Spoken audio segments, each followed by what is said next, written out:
በእስላሞች የተመራች ብቸኛ እኮ ቤተክርስቲያን የኢትዮጵያ ኦርቶዶክስ ናት።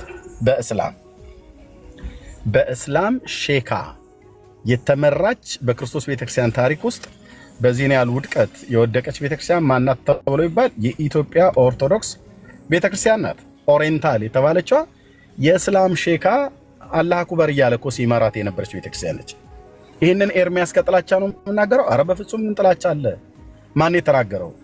ብፁዕ አቡነ ጎርጎሪዎስ የሸዋው ሊቀ ጳጳስ የኢትዮጵያ ኦርቶዶክስ ቤተክርስቲያን ታሪክ ብለው በሚለው መጽሐፍታቸው ላይ ከትበውታል ማለት ነው። ለ1600 ዓመት ከግብፅ ሀገር መጡ የተባሉ ጳጳሳት እኮ ከነሱ ውስጥ እኮ አብዛኞቹ እነ መሐመድ ናቸው። ብፁዕ አቡነ ሚካኤል እየተባሉ የመጡት ማለት ነው። እንደ ሎተሪ ትኬት ስትፈቃው ሙስሊም ነው። ኢትዮጵያ ውስጥ መጥቶ በአባቶቻችንና በአያቶቻችን በቅድመ አያቶቻችን ዘመን ለ1600 ዓመት ማለት ነው ተክቢር አላህ አክበር እያለ ነው ሲመራት የነበረችው። ስለዚህ የኢትዮጵያ ኦርቶዶክስ ቤተክርስቲያን በእውነት የወደቀችው በእስላም ከተመራችበት ጊዜ ጀምሮ ነው። የራሷ የሆነ ጳጳስ መቼ ነው ያላት? ገና 60 ዓመት አይደል እንዴ? 60 ዓመት በጃንሆይ ዘመን ማለት ነው። ከብፁዕ አቡነ ባስልዮስ በፊት ሊጠራልኝ የሚችል አንድ ኢትዮጵያዊ ኦርቶዶክስ ጳጳስ ካለ ሊጠራልኝ የሚችል የለም። በመጀመሪያ የምታወሩትን ሰው ማወቅ አለባችሁ። ከጴንጤ ጋር ነው የምታወሩት። ጴንጤ ደግሞ ታሪክ የማያውቅ መስሎ ከሆነ ብራዘር በጥብጠን እናጠጣለን። ስለዚህ የኢትዮጵያ ኦርቶዶክስ ተዋሕዶ ቤተክርስቲያን የሐዋርያቱ ስልጣን እኔ ላይ ነው ያለው፣ በትሩም እንዳልኳችሁ በትሩም ትምህርቱም እኔ ጋር ነው ያለው ብላ ለማለት ምንም አይነት የሞራል ልዕልና የላትም።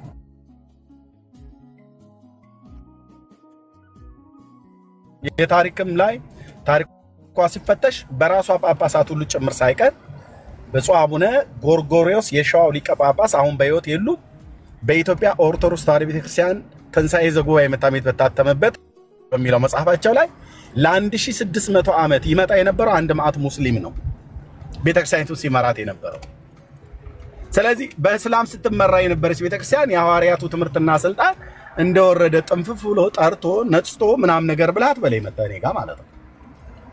አትበሉን እንደዛ እና ይሄን ጥያቄ እንኳን እዚህ ቲክታክ ላይ ያሉት አረዱ ጳጳሳቱ አይመልሱትም። ስለዚህ እንደው እንደ ተቋም ንጹህ ነን ብላችሁ ከማለት ይልቅ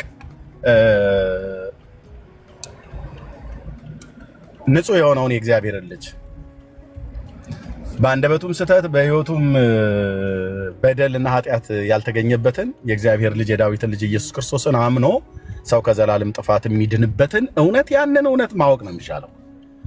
ኑ በብርሃኑ ተመላለሱ እኮ ብለው ሲሉን ብፁዕ አቡነ ማርቆስ እኮ ወጥተው ነው ምንድነው ውሃ ይቸለሱበት አይታችሁት ነበር። አንድ ሰሞን ወረርሽኝ አድርገውት ልክ እንደዚህ እንደ አሜ ባትል ተባሰው ማለት ነው።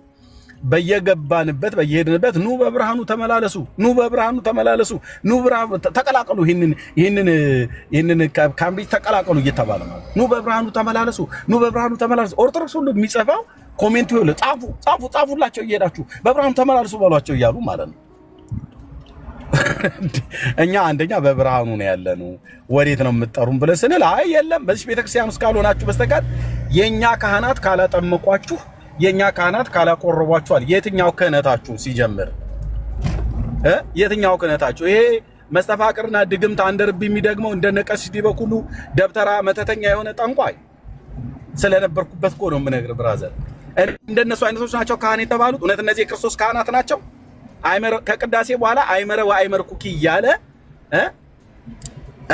ፓንቷን ቆርጠ ብታመጣልኝ እጅ ላይ ጥላት አለው። ሎሚ ብትወረውር እና ብታነካት በዚህ መፋቂያ ፋቅፋቅ አድርገህ ጥርስህን የጥርስህን ምራቅ ያስነካውን እጅን ቀብተህ ሄደህ ብትሰማት ብትጨብጣት እየተንከረፈፈች እንደ ደጋ በግ ትከተላለች ብሎ የሚል ቄስ ነው አሁን የእግዚአብሔር ካህን ተብሎ የሚባለው? አይደለም። በፍጹም ክህነትን ሊያሟሉ አይችሉም። ስለዚህ የኦርቶዶክስ ክህነት መጽሐፍ ቅዱሳዊ ነው እኮ ብዬ እኔ ስንት ጊዜ ጠይቄያለሁ። አንድ የገባ የለም። አንድ የኦርቶዶክስ ክህነት፣ የኦርቶዶክስ ድቁና፣ የኦርቶዶክስ ጵጵስና፣ የኦርቶዶክስ ምንኩስና መጽሐፍ ቅዱሳዊ ነው ወይ? ብዙ ጊዜ ጥያቄ ያቀርብ ያለው አንድም ሰው ቀን ቀርቦ ያቀረበ የለም። በእንዲህ አይነት ጳጳስ ሾም የነበረው በሐዋርያቱ ዘመን ሊያሳዩን ይችላሉ። ኦርቶዶክስ የቅድስና ደረጃ ብላ በምትለው 10 የቅድስና ደረጃ ብላ ትላለች።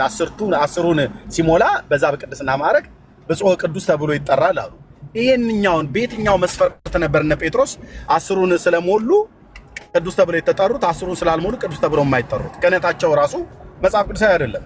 ስለዚህ እኛ ጋር መጣችሁ የኛ ካህናት ካላጠመቋችሁ፣ የኛ ካህናት ካላቆረቧችሁ ቅዱስ ቁርባናችሁም ርኩስ ነው፣ ጥምቀታችሁም ቃቃ ጨዋታ ነው፣ ቤተክርስቲያን ብላችሁ የምትሉትም በሐዋርያቱ ትምህርት ላይ የተመሰረተ አይደለም ብለው አሉ።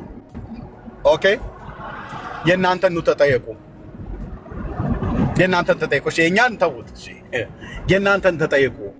ያውም የኦሪየንታል የኢትዮጵያ ኦርቶዶክስ ለ1600 ዓመት አንተ በእስላም አይደል ስትመራ የነበረው? በእስላም ታቦት ብለው የምትለውን እስላም አይደል ሲመጣ እየመጣ ይባርክልህ የነበረው ከግብጽ?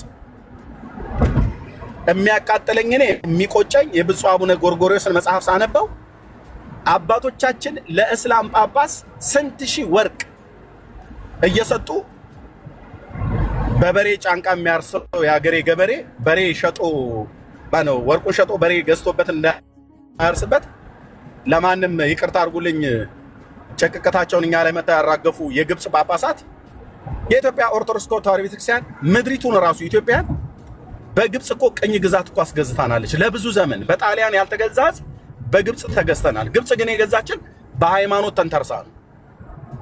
የማንም መተተኛና አስማተኛ የፈርዖን ልጆች መተው በዚች ቤተክርስቲያን ስር ተጠልለው እኮ ኢትዮጵያ ለ1600 ዓመት ገዝተውናል። ለ1600 ዓመት አረሳውም። እኔ ኢትዮጵያዊ ነኝ ብራዘር፣ መንፈሳዊ በሆንም ኢትዮጵያዊ ነኝ። መገዛት እኔ አይሆንልኝም ብራዘር።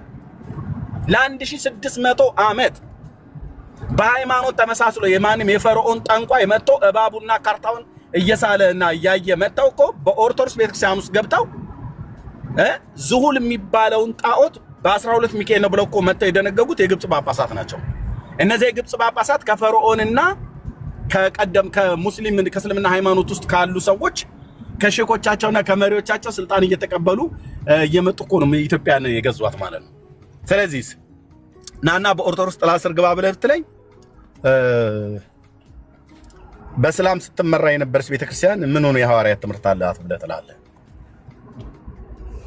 ፋክት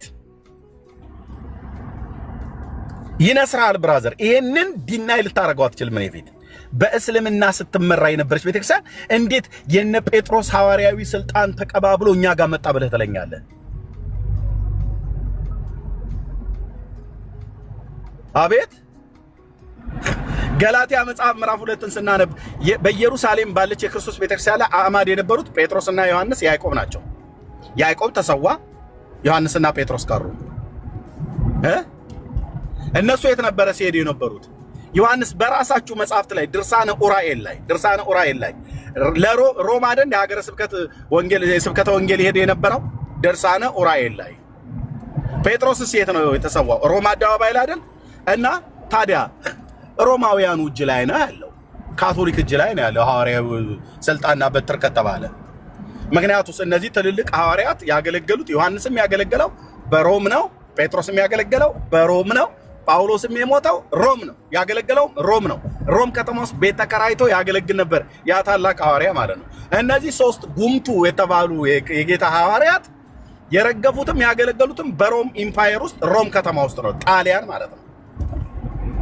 እንዴት ብሎ ነው ታዲያ አንተ ጴጥሮስ ሮም ላይ ሞቶ መንበረ ስልጣኑ ግን በእስክንድሪያ ከተማ እያለ ሲቀልድ የሚውል ደብተራ ሁሉ እኔ ፊት መጥቶ አይናገርም? ያን ታሪክ ጌታ ኢየሱስ የአባቶች አምላክ ምስክር አይናገራትም። መጥቶ እስኪ ይናገር። ጴጥሮስ ከመንበረ ጴጥሮስ ለማርቆስ አቀብሎት ማርቆስ አው መንፈሳዊ ልጁ ነው። የት ነበር የነበረው? ባቢሎን። ማንም ይለው መጽሐፍ ቅዱስ ማርቆስ የት ነበረ? በባቢሎን ያለች ቤተክርስቲያን ልጄ ማርቆስም ሰላምታ ያቀርብላችኋል ብሎ ጴጥሮስ የተናገረው ነገር አለ። ባቢሎን የት ነው? የአሁኗ ኢራቅ። እዛ የጌታ ቤተክርስቲያን ነበረች እንዴ? አዎ። እስክንድሪያ ከተማ ውስጥ ማርቆስ መጣ ብሎ የሚል በታሪክ ታሳየኛለህ? የለም። ጴጥሮስ እዛ በእስክንድሪያ እንዲቀመጥ አድርጎታል ማርቆስን ብለህ የምትል ከሆነ ታመጣዋለህ፣ መረጃውን ታመጣዋለህ ስልህ ታመጣዋለህ። በደንብ ነው የምታመጣው። ካሜራ ከፍተህ ታሳየናለህ። ትክክለኛ ምንጭ፣ ትክክለኛ መረጃ ከየትኛው የታሪክ መዝገብ ላይ እንዳመጣው ታሳየናለህ። ስለዚህ ከእስክንድሪያ የመጣ ሐዋርያዊ ስልጣን የለም። እደግመዋለሁ። ከእስክንድሪያ የመጣ ከግብጽ የመጣ ሐዋርያዊ ስልጣንም ትምህርትም የለም። ካኑማ ብራዘር የለም። እና ይሄንን ጉዳችሁን ሳታውቁ መተ ፕሮቴስታንት ትናንትና መጥቶ ሉተር እንትን ብሎት ከዛ እናንተ የሐዋርያቱ ትምህርት የላችሁም። እና እንፈታተሻ የሐዋርያቱ ትምህርት ያለው ማን ነው? ሐዋርያቱ ስለ ኢየሱስ የጻፉትን የሚክዱ የሐዋርያት ትምህርት አለን ይላሉ። ሐዋርያቱ ስለ ኢየሱስ የጻፉትን የሚያምኑ የኔዎቹ መናፍቃን ይባላሉ። ዘመኑ የግልብጥ ማለት ይሄ ነው። ሐዋርያቶቹ የጻፉለትን ስለ አብ ልጅ ስለ ዳዊት ልጅ የጻፉለትን እምቢ አንቀበልም። ሐዋርያቱ ያልጻፉላትን እንላታለን። ሐዋርያቱ እኮ አላሉትም፣ እኛ ግን እንላታለን ይለዋል። ኢየሱስ እኮ ሐዋርያቱ ብለውታል፣ እኛ ግን አንለውም። እንዴ ጳውሎስ እኮ ብሎታል፣ አይ እኛ ቤተክርስቲያን አትለውም። ሁሽ ይቺ ቤተክርስቲያን ጳውሎስ የሚለውን የማትል ቤተክርስቲያን ማናት? ሙሉ ወንጌል ነች አልከኝ? መሰረተ ክርስቶስ ነች አልከኝ? ወንጌላውያን ናቸው አልከኝ? ከራሴ ልጀምር። እንግዲያው እነዚህ ቤተክርስቲያን አይደሉ። ጳውሎስ የሚለውን የማይሉ ከሆነ የኛዎቹ ራሱ ቤተክርስቲያን አይባሉ ማለት ነው። ግን ደስ የሚለው የኔዎቹ ስለሆኑ ጳውሎስም ይሁን ሌሎች ሐዋርያት ብለው የሚሉትን ቀጥታ ነው የምንለው፣ ቀጥታ ነው የምናምነው። እንደወረደ ነው የምንጠጣው። እንደወረደ ሙሉ ወንጌል በመሰረተ ክርስቶስ ዋቴቨር ወንጌላውያን ሐዋርያቱ ያሉትን ሳናላምጥ ነው የዋጥም። አጭርና ግልጽ ነው ብራዘር የምናወራው፣ ሳናላምጥ። ሐዋርያቱ ያሉትን ማትል ኦርቶዶክስ ናት። ኦርቶዶክስ ሐዋርያቱ የሚሉትን አትልም። ታዲያች ቤተክርስቲያን ትባላለች እንዴ? ሐዋርያቱ የሚሉትን ማትል፣ ሐዋርያቱ ያላሉትን እምትል ማናት? እስኪ ጥሯቸው ይንቀሳቀሱ። ሐዋርያቱ የሚሉትን ያለች ብቸኛ ቤተክርስቲያን እኔ ያለሁባት ዓለም አቀፍ የሆነችው የኢትዮጵያ የሚሆን ዓለም አቀፍ ኢቫንጀሊካል ቸርች ነው። ቀጥታ ሐዋርያቱ ስለ ኢየሱስ ያሉትን ቀጥታ የሚሉ የኛዎቹ ናቸው። ኦርቶዶክስ ሐዋርያቱ ያሉትን አትልም፣ እየመረጠች ነው የምትለው። ጳውሎስ ብሎታል፣ እኛ ግን አንለውም ትልላለች። ጳውሎስ ብሎታል፣ እኛ ግን አንለውም። ጳውሎስ ግን አላላትም፣ እኛ ግን እንላታለን ይሉሃል። ስለ ማርያም ሲመጡ ማለት ነው። ጳውሎስ ያላላትን ማርያም አንተ ከየት አምጥተህ ነው የምትላት? ወደ ቤት ወሰዳት የተባለ ሐዋርያው ዮሐንስ ያላላትን ማርያምን አንተ ከየት አምጥተህ ነው የምትላት? አቁራሪተ መዓት እንላታለን። የቱ ጋር ነው መዓት ስታቆር ያየው? የአባቶች አምላክ ይፋረደኝ ስለ የቱ ጋር ነው ያያችሁት? የቱ ጋር ነው ማርያም መዓት ስታቆር ያየው? ማንቆርቆሪያችሁን መድኃኒዓለም ይስበረው እንጂ ታቆራለች ትላለህ እንዴ አንተ? መዓትን ታርቃለች እኮ ማለት እኮ። የቱ ጋር ነው ማርያም መዓትን ስታርቅ ያየው? እኔ እኮ ግርም እኮ ነው የሚለኝ ወንድም። እኔ አንዳንዴ እንደ እብድ ብሆን አትፍረዱብኝ ወደ ወንድሞቼ። የሰንበቴ ቤተ ማንቆርቆሪያቸውን መድኃኒዓለም ይስበረው እንጂ ነው ሌላ ምን? ያው በሱ ነው እየቀዱ እየጠጡ እኛ ላይ እየመጡ እንትን የሚሉብን ማለት ነው። እሱን ይጠጣል። እመቤቴ አቁራሪተ መዓት ሰዓሊተ ምሕረት እማምላክ ወላዲተ አምላክ። ብራዘር ኳስ በመሬት ማርያም መዓት ስታቆር የት ነው ያየው? የትኛ ሐዋርያ ነው እንዲህ ብሎ ይጻፈልን? ወደ ቤት ወሰዳት የተባለ ሐዋርያው ዮሐንስ ዝም ጭጭ እናቱ ከመሆኗ በቀር ሌላ የጻፈው ነገር የለም። ታማልዳለች አሉን። ዮሐንስ እንዴት ዘለለው ብለን 5 መጽሐፉን ስናገላብጥ የለም። ይሄ ዮሐንስ የተባለ የተባረከ ሐዋርያ ምንም አልጻፈም። እናቱ መሆኗን ብቻ ጻፈ። እዛ ገሊላ ቃና ሰርግ ቤት ላይ የጌታ እናቱን በዛ ነበረች ብሎ ስራ ሐዋርያቱ እናቱ መሆኗን ጽፈዋል። አለቀ። ማታቆራለች ብሎ የሚል አልጻፈም። ታማልዳለች ብሎ የሚል አልጻፈም። በከመይቤ መጽሐፍ ማይከለ ፈጣሪ ወፍጡራን ለዕረፍት ዘኮንኪ ትምህርተ ኪዳን እያል ስናንቋር የነበረው እኛ ሁሉ ገደል ነቆ የከተቱን የነበረው ኢየሱስ የአብ ልጅ መጥቶ ቀኙና የፊቱ ብርሃን በርቶልኝ ከዛ ውስጥ አወጣኝ እንጂ የቱ ጋር ነው መጽሐፍ እንደሚል ብሎ በከመይቤ መጽሐፍ እንደሚል አሉ ማእከለ ፈጣሪ ወፍጡር በፈጣሪና በፍጡር መካከል የቱ ጋር ነው ብሎ ያለው የትኛው ሐዋርያ ነው ብሎ ያለው እኛ እኮ መልስ የሚመልስልን እኮ ያጣነው የትኛው ሐዋርያ ነው ያለው እነ ቅዱስ ጳውሎስ እንደውም በሰውና በእግዚአብሔር መካከል የሆነውን ሐዋርያቱ ያሉት በከመይቤ መጽሐፍ በለካል ኦኬ የት አንደኛ ጢሞቴዎስ መጽሐፍ ምዕራፍ 2 ቁጥር 5 ምን አለ አሐዱ እግዚአብሔር ወአሐዱ ሕሩይ ማእከለ እግዚአብሔር ወሰብ ኢየሱስ ክርስቶስ ዘኮነ ሰብአ ዘመጠው ርእሶ ቤዛ ሁሉ ያለው ጳውሎስ ስለ ኢየሱስ ነው ይሄንን አይናገሩ ይሄንን ጋርቤጅ ጨምሮ የአባ ጊዮርጊስ ዘጋስጫ የወሎውን ሰውዬ ድርሰት እዚህ መጥቶ አባታችን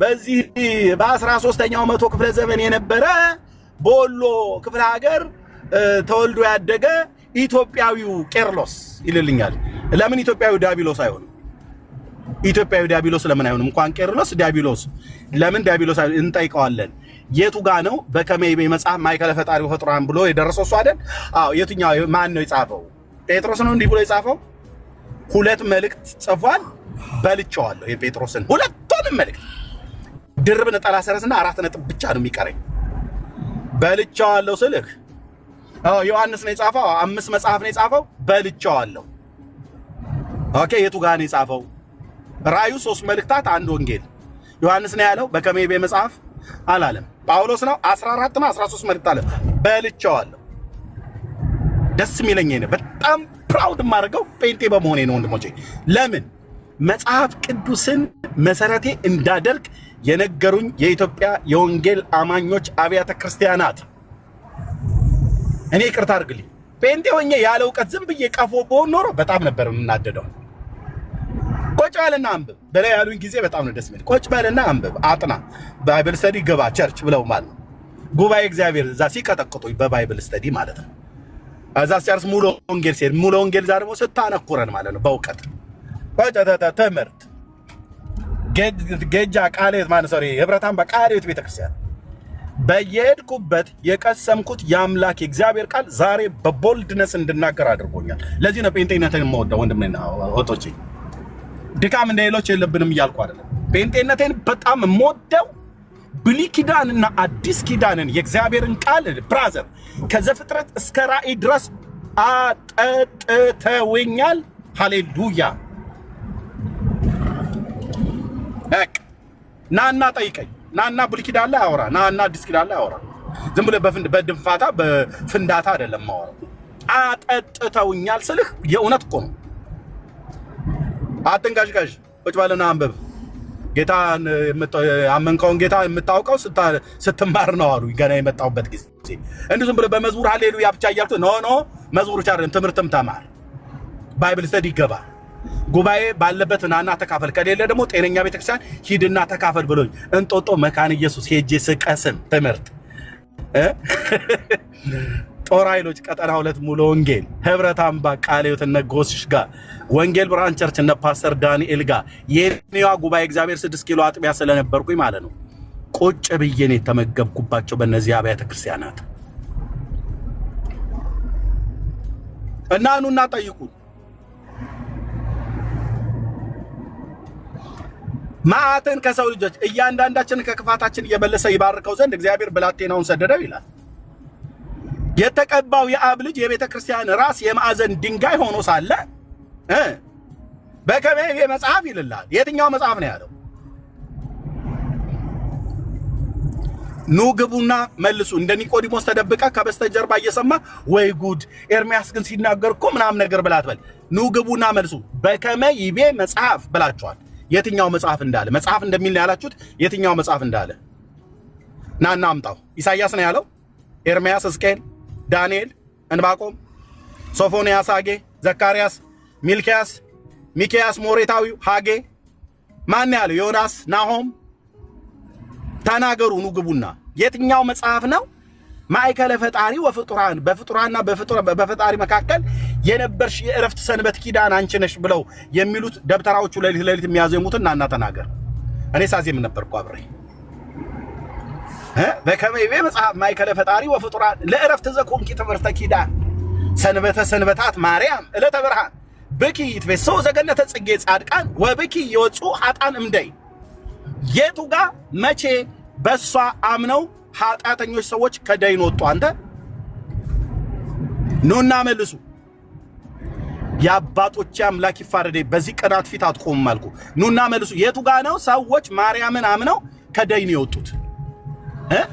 ወብኪ ይወጹ ኃጣን እምደይን፣ ባንቺ ኃጣን ከደይን ከሲኦል ይወጣሉ ብለሃል። መተ ደግሞ እኛ እኮ ማለት እመቤታችን አይናችን ጆሮአችን ቀንድባችን ትላለህ። ጠማማ ትውልድ የተጣመመ ትምህርት ስላላችሁ ማለት ነው። የቱ ጋር ኃጣን ከደይን የወጡት በማርያም የቱ ጋር ነው? ብኪ ይትፌሱ ዘገነተ ጽጌ ጻድቃን፣ በገነት ያሉ ጻድቃን ባንቺ ደስ ይላቸዋል ብሎ ያለው የቱ ጋር ነው? ማን ያለው እንዴ? ቅዱስ ጳውሎስ በፊልጵስዩስ መልእክት መጽሐፍ ምዕራፍ 4 ቁጥር 4 ላይ ሁል ጊዜ በማርያም ደስ ይበላችሁ ደግሜ እላለሁ አለ እንዴ? በጌታ ደስ ይበላችሁ ነው ያለው። በገነትም ያሉ ጻድቃን የሚሆኑ በሲኦል ቤትኛም ከገነት ውጭ በምድርም ያሉ ጻድቃን በማን ነው ደስ የሚሰኙት? በማን ነው ደስ ተሰኙ ብሎ ያለን ቅዱስ ጳውሎስ? አትመልሱልኝም ወይ? በማርያም ምን ደስ ተሰኛለ? ብራዘር የደስታ ምንጭ ኢየሱስ ነው። የሰላም ምንጭ ኢየሱስ ነው። የእረፍት ምንጭ ሃሌሉያ ኢየሱስ ነው። ሰው በሰው ምኑ ነው የሚደሰተው? ማርያም ምን ብላ ታስደስታለች? እሷ ራሷ እንኳን ስትናገር ነፍሴ ጌታን ታከብራለች፣ መንፈሴ በአምላኬና በመድኃኒቴ ሐሴት ታደርጋለች ነው ያለችው። እሷ በማን? በጌታ። እደግመዋለሁ፣ በጌታ። የጌታ እናት እኮ ነች ያለችው። በእውነት ነፍሴና መንፈሴ በእነ አብርሃም ሐሴት ታደርጋለች አለች? አላለችም። ለምን? አብርሃም ሐሴት ሊሰጥህ አይችልም። ጻድቅ አባት አይደል እንዴ? በጣም ነፍሴ ጌታን ታከብረዋለች አለች ማርያም የጌታዬ እናት። ጴንጤዎስ ኤርምያስ ምን ትላለህ? እኔም ማርያም የጌታዬ እናት ደስ በተሰኘችበት በጌታ ነፍሴ ሐሴት ታደርጋለች፣ ተአብዮ ነፍሴ ለእግዚአብሔር ላለች ማለት ነው። ግልጽ ነው፣ ግልጽ ነው። እንዲህ አይነት ኮተት ይዞ መጥቶ ፕሮቴስታንት ሃይማኖት ምልህ ነው ነገር ሁሉ ሲሉ እንኳንም ጌታ ኢየሱስ በዛ ሃይማኖት ውስጥ እንኳን ማሳደግከኝ፣ እንኳንም በዛ ሃይማኖት ውስጥ አሳደግከኝ። ኦርቶዶክስ የምትባል ሃይማኖት በደንብ እንዳቃት በዛ ታሪክ ውስጥ እንኳን አሳደግከኝ። እንኳን ያኔ አቆፋዳ ተሸክሜ የበሰበሰ የተላ የሸተተ እንጀራ እየበላሁ ጎጃም፣ ጎንደር፣ ሰሜን ሸዋ በቆሎ ትምህርት ቤት እንኳን ተንከራተትኩ። ለምንድን ነው በዚህ መንገድ ያሳለፍከኝ ብዬ እለው ነበር ጌታ። አሁን ግን ገባኝ። ይህን ጌታ እንደ ሌሎቹ ሸጬ ወደኋላ እንዳልመለስ እንደ ሎጥ ሚስት ጀርባዬን እንዳላይ ዘግቼ ጨርሼ ነው የመጣሁት አልኩ። ቃል ለምድር ለሰማይ። ለዚህ ነው ዛሬ በገንዘብ ሞከሩ፣ በሴት እንሞክረዋለን አሉ። አትችልም ብራዘር። ወፍ ዘራሽ አይደለሁም በሴት እኔ ሊጥሉ በሴት እንጠለዋለን ብለው በቅርብ አንድ የተቀናጀ ነገር የሰማሁት ቪዲዮ ሰዎች ልከውልኝ። ኤርምያስን በሴት ላክ ብራዘር፣ አስተምሬ ልካታለሁ። ወንጌልን ሰብኪያት ቆይ ኤርምያስን በገንዘብ አልተቻለ በሴት እንለን ወንድሜ። የዓለም ቆንጅዬ ናት ብትለም ትላትን ሴትዮ አምጣ። ከሷ በላይ የቆነጀች ጌታ ኢየሱስ ውድ ሚስት ሰጥቶኛል። ሐና ትባላለች። በቃ ሌላ ምንም አልፈልግም። አጭርና ግልጽ። በየሄድኩበት እንዳልወድቅ ወፍ ዘራሽ እንዳልሆን የክርስቶስ ጸጋ ረድቶኛል፣ ደግሞም ይረዳኛል።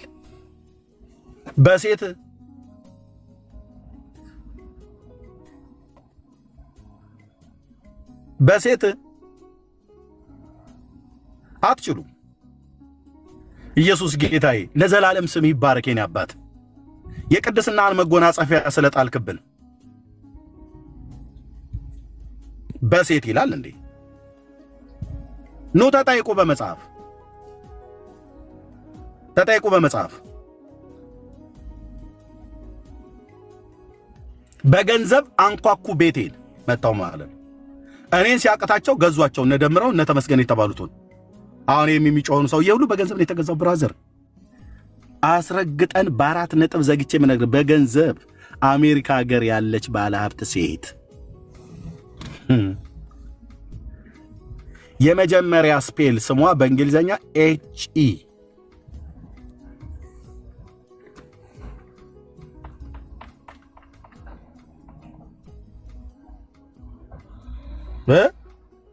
የት ነው የምትኖረው?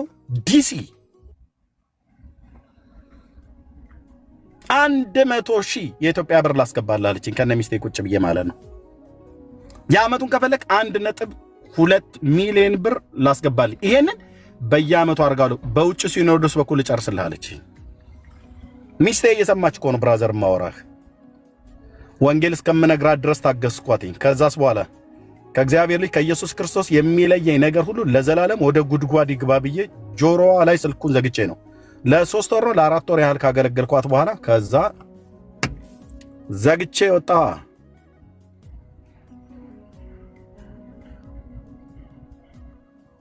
የእግዚአብሔር ልጅ ኢየሱስን አታሳምመኝ ወንድሜ፣ መታ አታሳምመኝ አልከው። ኢየሱስን በገንዘብ ሊለወጥ በገንዘብ ሊሸጥ አታሳምመኝ ስልህ በጣም ታመማለሁ። ሳነሳው ራሱ ያመኛል። እንኳን አድርጌው አይደለም ሰውነቴ ይንቀጠቀጣል አልኩ። ሰውነቴ ይንቀጠቀጣል። እሱን በገንዘብ ሸጬ ለውጬ የምድራዊ ነገር ምን ጋር በሙሉ የሚባለውን ነገር ሁሉ በሙሉ አለችኝ። ጌታ ምስክሬ የናጠጠች ሀብታም ናት። የናጠጠች ወንድሞቼ ናቶቼ በገንዘባቸው ቁጭ ብለው የኔን በር አንኳኩታ ስጨርስ ነው ደምረው ቤት አገኘዋትኝ። ከዛ ሲያት እናቴ እመቤቴ ምናምን ነገር አላት። ወዲያው አንጀቴ ሆዴ ምናምን ነገር አላት። ወዲያው ስሟን እየጠራን ያውቃታለሁ። በሌላ በፌክ አካውንቴ እኔ ፎሎ አርጋታለሁ። የት ቤት እንደገባች አውቃለሁ። እሺ እናቴ እመቤቴ ምናምን ነገር ሆዴ አንጀቴ ያላንቺ እኮ በቃ ኑሮዬ ነሽ ምናምን ነገር።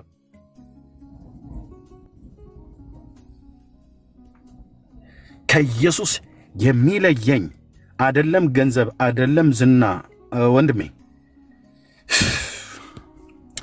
ለዘላለም ወደ ጉድጓድ ይግባልኩ። እናትና አባቴ ወንድሞቼ እናቶቼ ሚስቴና ልጆቼ ለምን አይሆኑም እኮ አልኩ። እንኳን አንተ የዚህ ምድር ላይ ያለን በምን አይነት አነካክ እንደተነካው ብታቅ መተቤቴን አታንኳኳም ነበር። ኢየሱስ በምን አይነት አነካክ እንደነካን ብታቅ የጴንጤውን ቤት አታንኳኳም። አንዳንድ ለሆዳቸው ያደሩ ሰዎች ካልሆነ በስተቀር በምን አይነት ፍቅር እንዳገኘን እንደነካን ብታቁ መተ ቤታችንን አታንኳኳም። ኢየሱስ እኛ ቤት የሚሸጥ የሚለወጥ አይደለም። ውድ ነው ጌታዬ፣ ውድ ነው ኢየሱስ። በእውነት ቃላት ሌላ ቃላት ኖሮ ባወራ ደስ ማለኝ ነበር። ኢየሱስ ውድ ነው። ሌላ ቃላት ስለሌለ ብቻ በቃ ይንኑ ዕቃው ውድ ነው፣ ቲማቲም ውድ ነው፣ ጎመኑ ውድ ነው ብዬ ባልኩበት ሌላ ቃል የለም። ካላውሱኝ ግን ኢየሱስ እኔ ቤት እኔ ህይወት ውድ ነው። በእነዚህ ሁሉ ዘመናት በሄድኩበት መንገድ የመራኝ፣ ስራብ የመገበኝ፣ ስወድቅ ያነሳኝ፣ ስጠማና ስራብ እንኳን የምበላው እንኳን ለጊዜው ባጣ ክብሩ እያጠገበኝ ባለፍኩባቸው የህይወት ዘመናት የመራኝ እጆቹን አይቻለሁ፣ ክንዱን አይቻለሁ፣ ቀኙና የፊቱን ብርሃን አይቻለሁ። ራሱ ገና መጥተው ሲነግሩኝ ያመኛል አልኩ። ኢየሱስን ሸጣው ለውጣው ና ወደ ኋላ ና ወደ ፊት ና ወደ ግራ ና ወደ ቀኝ ብለው ሲሉኝ ያመኛል። የቆምኩበትን መሰረት ስለማውቀው ወንድሞች እናቶች፣ የቆምኩበትን ያመነውን ጌታ ስለማውቀው ኢየሱስ እኔ ቤት እኔ ህይወት ውድ ነው። በቃ ሌላ ነገር የለኝም ወንድሞች እናቶቼ፣ ውድ ነው። ሌላ ቃል የለም። በምን ልግለጠው? ቲማቲሙ ዛሬ ውድ ነው ተብሎ በሚባልበት ቃል ነው የምንለው እንጂ ሌላ ቃል ቢኖር ኖሮ በገለጠልኝ ነበረ። ውዴ በእኔ ቤት ውድ ነው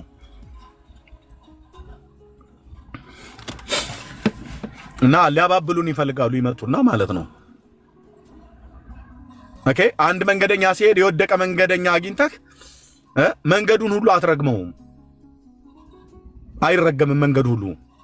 መንገደኛው ትክክል አይደለም፣ መንገዱ ግን ትክክል ነው። አንድ ጴንጤ ወድቆ አገኘው። አዎ ያ ጴንጤ መንገደኛ ነው። እሺ ወደቀ። መንገዱ ግን ትክክል ነው። መንገዱ የአብ ልጅ ኢየሱስ ነውና ያ መንገደኛ መሄድ ቢያቀተውም የሚረዳውን ጸጋ የሚሰጠው የአብ ልጅ ኢየሱስ አለ። ኤርምያስ ቢወድቅ፣ ኤርምያስ ግን ያመነው ጌታ የጴንጤዎቹ አምላክ የተባረከው እውነተኛው የእስራኤል ቅዱስ ልዑል እግዚአብሔር ነው። ይህን በመጽሐፍ ቅዱስ ብቻ አንብቤ አይደለም፣ በሕይወቴ የሚያረጋገጥኩት እውነት ነው። ጌታ ውድ ነው።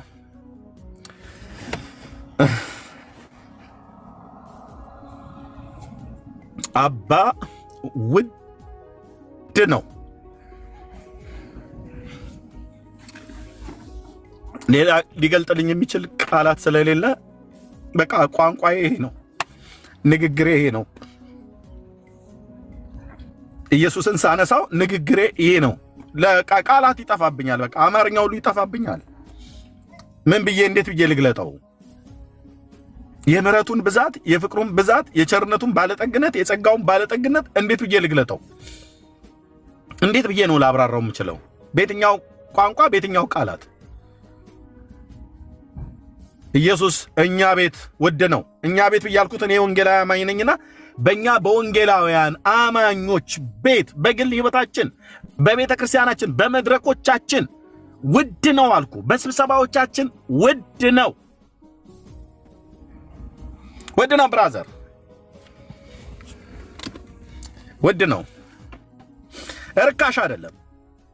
እጅ ያለብን ሐሰት አይደለም፣ የነጠረ እውነት ነው።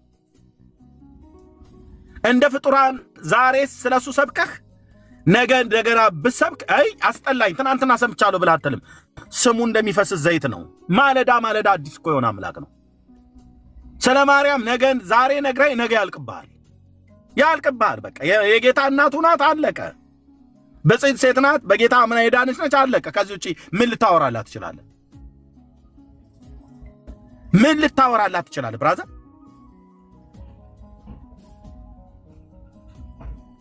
አለቀ። አብርሃም ብለህ ብትለው የእምነት አባት ነው። ከኡር ከለዳውያን ምድር ወጣ። ታሪኩ በቃ እዛ ተጽፎላል። አለቀ። አብርሃም ብለህ ብትል ስሙ እንደሚፈስ ዘይት አይደለም። አንድ ተራ ስም ነው።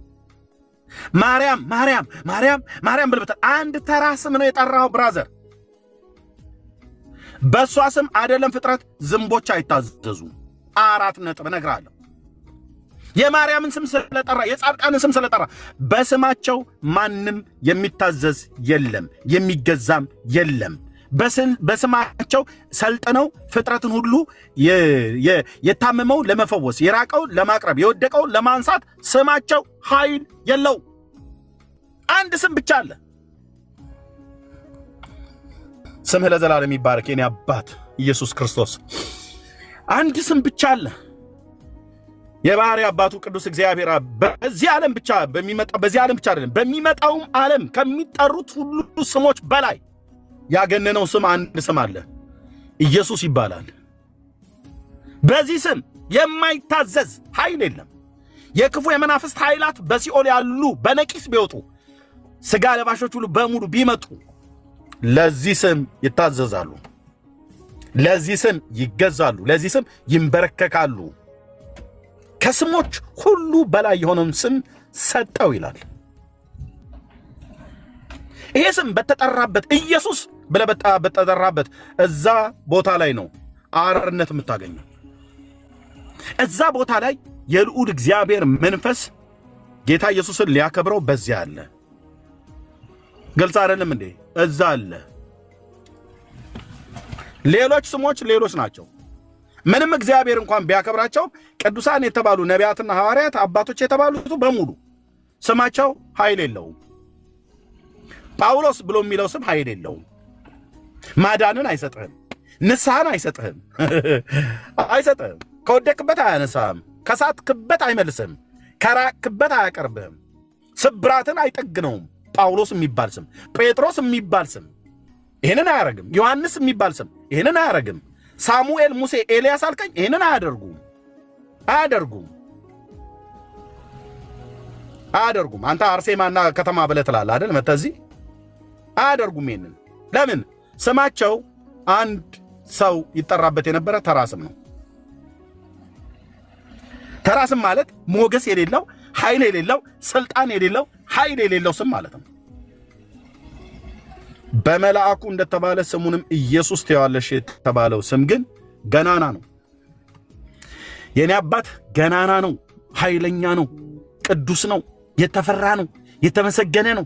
ለዚህ ስም ቅዱሳን መላእክት እንደ ቅጠል ረግፈው ከዙፋኖቹ ስር ይጎዘጎዙለታል አልኩ። ሱራፌል፣ ኪሩቤል በል፣ ሚካኤል፣ ገብርኤል በል፣ ማንም የሚቀር የለም። በላይ በሰማይ በታች በምድር በባህር ውስጥ ያሉ ፍጥረታት ሁሉ ይሄን ለማረጋገጥ ከፈለክ ራእይ መጽሐፍ ምዕራፍ 5 ሄዶ ማንበብ ብቻ ነው። ይገባል ያሉት ማለት ነው። የተገባውና የሚገባው አንድ ነው። አንተ ይገባታል የተባለላት አንድ ሴት አትጠራም። ከማርያም ጀምሮ ሳራ፣ ርብቃ፣ ሊያ፣ ዋቴቨር የትኞቹንም ጥራ ይገባታል ተብሎ ከሱ ጋር አብሮ የሚታጠንላት ከበሮ የሚደለቅላት አንዲት ጻድቅ ሴት አትጠራም። ይገባዋል የተባለው ከአብና ከመንፈስ ቅዱስ ጋር የታረደው በግ ብቻ ነው። ሞገስ፣ ኃይል፣ ጥበብ ከዘላለም እስከ ዘላለም በዙፋኑ ላይ ለተቀመጠው ለበጉ ይሁን ሲሉ ሰማሁ ይላል ፍጥረት ሁሉ። እኔም ከነዛ ፍጥረት ጋር ለበጉ ይሁን ብዬ ልል ሄጃለሁ። ለተክለ ሃይማኖት ይሁን ብዬ ስል የነበረው ሁሉ ይጸጸተኛል። ለማርያም ይሁን አይልማ መጽሐፍ አይልም። ለበጉ ይሁኑ ሲሉ ሰማሁ አለ ዮሐንስ። ምነው ማርያምን ተውካት ዮሐንስ አላለም? ፍጥረታትም አላሉም። ለምን? አልታረደችም። ታርደሃልና የተባለው ማለት ነው። ኦይኔ አባት ታርደሃልና። አያ ለታረደው ነው ይገባል ብለው ያሉት ፍጥረታት።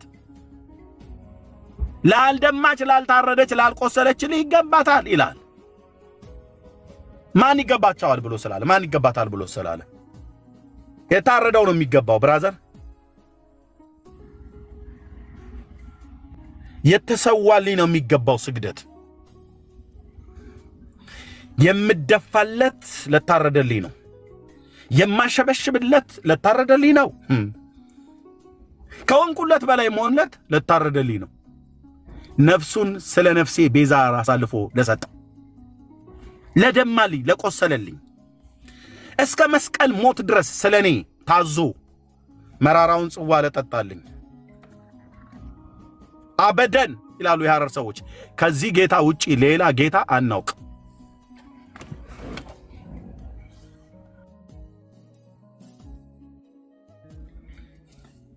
በትውልድ ታሪክ ውስጥ የተፈጠረ አተላ የሆነ ትምህርት አምጥቶ ቀያይጦ የጌታና የፍጡርን የባሪያና የጌታን ያለየ ማለት ነው።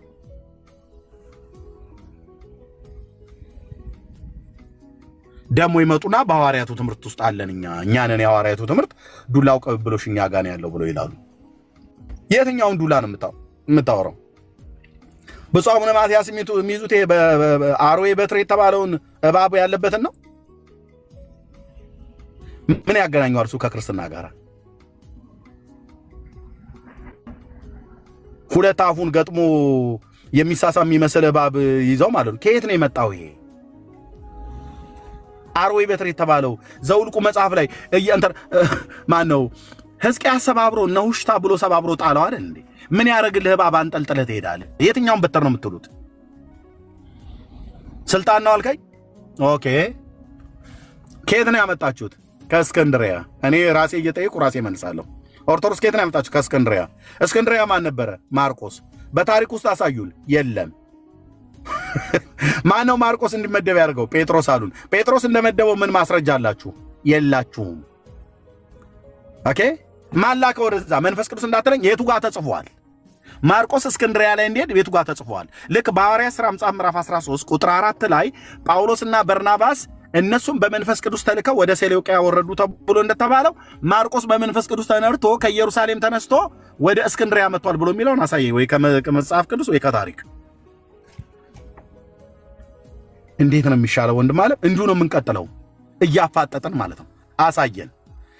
ጳውሎስና በርናባስ በመንፈስ ቅዱስ ተልከው ወደ ሴሌውቅያ ወረዱ ይላል።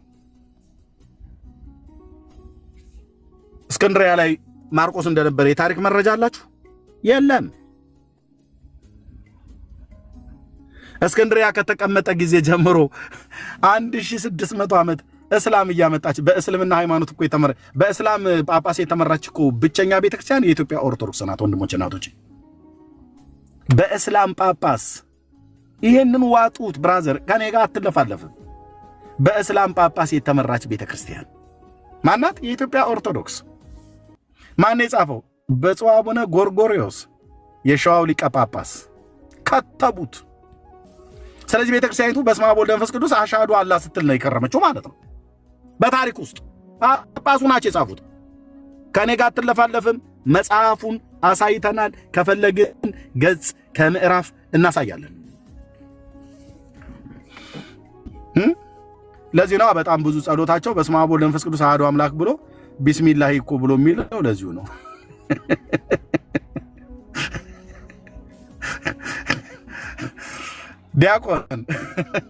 ዲያቆን ናግባ ጽጌናይ ማር ጽጌናይ ናግባ የኤርትራ ኦርቶዶክስ አይደለ? ስለ ኢትዮጵያ ኦርቶዶክስም ታወራለህ። ናግባና ታሳየናል መረጃ። ኦኬ በስመ አብ ወወልድ ወመንፈስ ቅዱስ አሐዱ አምላክ ቢስሚላህ አሻዱ አላህ ነው። በቃ እንደዚህ ነው ጸሎቱ ማለት ነው። ተው እንጂ ስናነብ መጽሐፍቶቻችሁ እንደዚህ ብለው ሲሉ ነው ያየነው። እኔ የኢትዮጵያ ኦርቶዶክስ ተዋሕዶ ቤተክርስቲያን በታሪክ ውስጥ የወደቀችው እስላም ጳጳስ አምጣታ በእስላም ጳጳስ የተመራች ጊዜ ነው። እቺ ቤተክርስቲያን ጤነኛ የሆነ የሐዋርያቱን ቅብብሎሽ፣ የሐዋርያቱን ትምህርት፣ የሐዋርያቱን ስልጣን ይዛ የቆየች ጥንታዊት ቤተክርስቲያን ነች ብለህ አትበለኝ። ቤተክርስቲያን ናት። አዎ ልክ ነው። ሀዲዷን የሳተች ቤተክርስቲያን ነው ብዬ የምላት። አዎ ልክ ነው። ግን በጳጳስ ስትመራ ያያት የክርስቶስ ቤተክርስቲያን ማን አለች?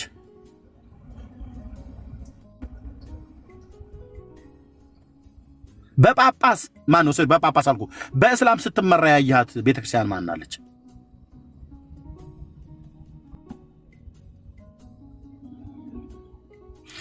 ሐዋርያዊ ቅብብሎሽ ብሎ የሚለውን ነገር ቅዱስ የእግዚአብሔር ልጅ ምስክር ነው።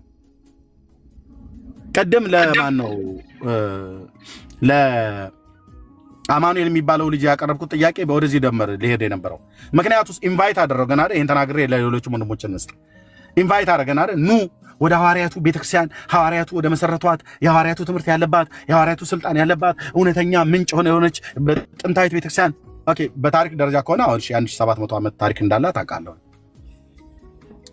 ግን የሐዋርያቱ ትምህርት ያለባት ቤተክርስቲያን ነች። የሐዋርያቱ ስልጣን ያለባት ቤተክርስቲያን ናት ኦርቶዶክስ። የብፁዕ አቡነ ጎርጎርዮስን መጽሐፍ ምን እናድርገው? ኦርቶዶክሳውያን መልሱልኝ። የሸዋው ሊቀ ጳጳስ ብፁዕ አቡነ ጎርጎርዮስ የጻፉትን መጽሐፍ ምን እናድርገው? እስላም ከግብፅ እየተላከ መጥቶ የመራት ቤተክርስቲያን አይደለችም ወይ?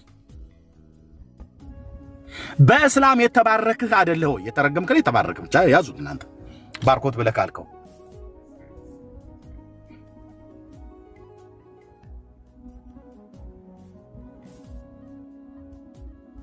መልሱልኝ እስኪ ይሄንን። ታዲያ እስላም ሁሉ ገብቶ የመራትን ቤተክርስቲያን እንዴት የሐዋርያቱን ስልጣን ሳይከፋፈል ሳይነጣጠል ሐዋርያዊ ሰንሰለቱን ጠብቆ እኛ ጋር እንዴት መጣ ብላችሁ ትላላችሁ? ወንድሞች እናቶች፣ እውነት የሐዋርያቱ ስልጣን አሁን እነ ብፁዕ አቡነ ማትያስ እንደተቀመጡበት አይነት ነበረ ስልጣናቸው? ብፁዕ አቡነ ማትያስ በመንፈስ ቅዱስ ነው የተመረጡት ነው ወይ? ብፁዕ አቡነ ጎርጎርዮስ በመንፈስ ቅዱስ ነው የተመረጡት? ማን ነው ብፁዕ አቡነ መርቆሪዎስ? መልሱልኝ። ወያኔ ኢህአዲግ ሲገባ አይደለ ብፁዕ አቡነ ጳውሎስን ያመጣቸው? ከሳቸው በፊት ደርግ መንግስቱ ኃይለ ማርያም አይደለም ወይ ብፁዕ አቡነ መርቆሪዎስን ያመጣቸው ከጎንደር? ብፁዕ አቡነ ባስሊዮስን ማነው ብፁዕ አቡነ ቴዎፍሊዮስን ተገለው ቴዎፍሊዮስ በጳጳሳት ፊርማ እንዲገደሉ አድርጋ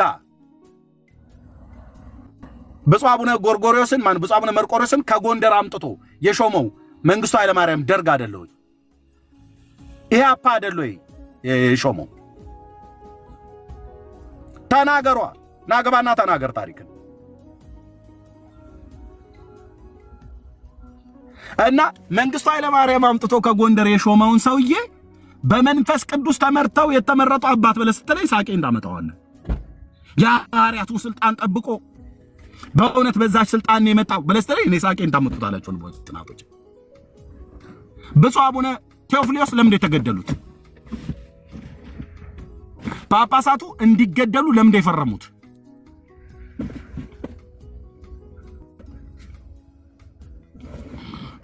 ለምን የፈረሙት? መንጌ ሃይማኖት የለውም ማለት ኦኬ፣ ሃይማኖት ያላቸው ጳጳሳት እንዴት ፓትሪያርኩ እንዲገደሉ ለምን አደረጉ? ለምን ፈረሙ? እሺ መንግስቱስ ሃይማኖት የለውም። እሺ ምንድነው ሶሻሊስት ስለሆነ ማለት የነ ማርክስም ሌኒዝም ፍልስፍና ስለሚከተል ጳጳሳቱ ለምን እንዲገደሉ አደረገ? ስለዚህ በፖለቲካ የመጣ ጵጵስና ነው አሁን እዚህ ያለው በሙሉ ልንገር በሙሉ ከብፁዕ አቡነ መርቆሬዎስን ጀምር ብፁዕ አቡነ መርቆሬዎስን ከጎንደር አምጥቶ የሾማቸው መንግስቱ ኃይለማርያም ነው። የጎንደሩ አንድ ማነው ነፍስ የሚገድል ሰው የነበረ በደርግ ዘመን ስሙን ጥሩልኝ፣ አንድ ሰው የዛሬን ተውልኝ ምናም ነገር የሚባል ግጥም የተገጠመለት ጎንደር ላይ ማን ነበረ? በጣም በደርግ ዘመን ልጄን ማረልኝ ምናምን ነገር የተባለ ይባልለት የነበረ አንድ ሰው ጥሩልኝ፣ የደርግ ባለስልጣን የነበረ በጣም የጎንደርን ወጣት ጨፍጭፎ የገደለ ተብሎ የተባለ ጥሩልኝ፣ ስሙን ጥሩልኝ ወንድም። መላኩ ተፈራ። ቴንኪው ሶልዬ ተባሩ። መላኩ ተፈራ። አዎ የነ መላኩ ተፈራ የቀኝ እጅ እኮ የነበሩ ሰዎች ናቸው እነ ብፁዕ አቡነ መርቆሬዎስ። አቤት እነኚህ ሰዎች ለደርግ ስልጣን በደንብ ያቀነቅኑ ስለነበሩ ብፁዕ አቡነ ባስልዮስን በፊርማ እንዲገደሉ አድርገው ብፁዕ አቡነ መርቆሬዎስን አመጡና አስቀመጡ።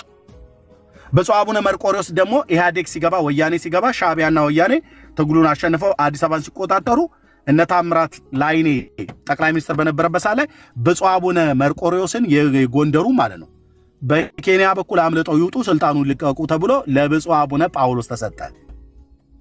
ከትግራዋይ ነው ወያኔ ኢህአዴግ መለስ ዜናዊ አምጥቶ አስቀመጠ ማለት ነው። እና እኚህም ጳጳስ ነው የሐዋርያቱ ስልጣን ቅብብሎሽ ትምህርቷና ስልጣኗ በትሯ እዚህ መጥቶ ምናምን ብለን ብትለን እኔ ፊት ያው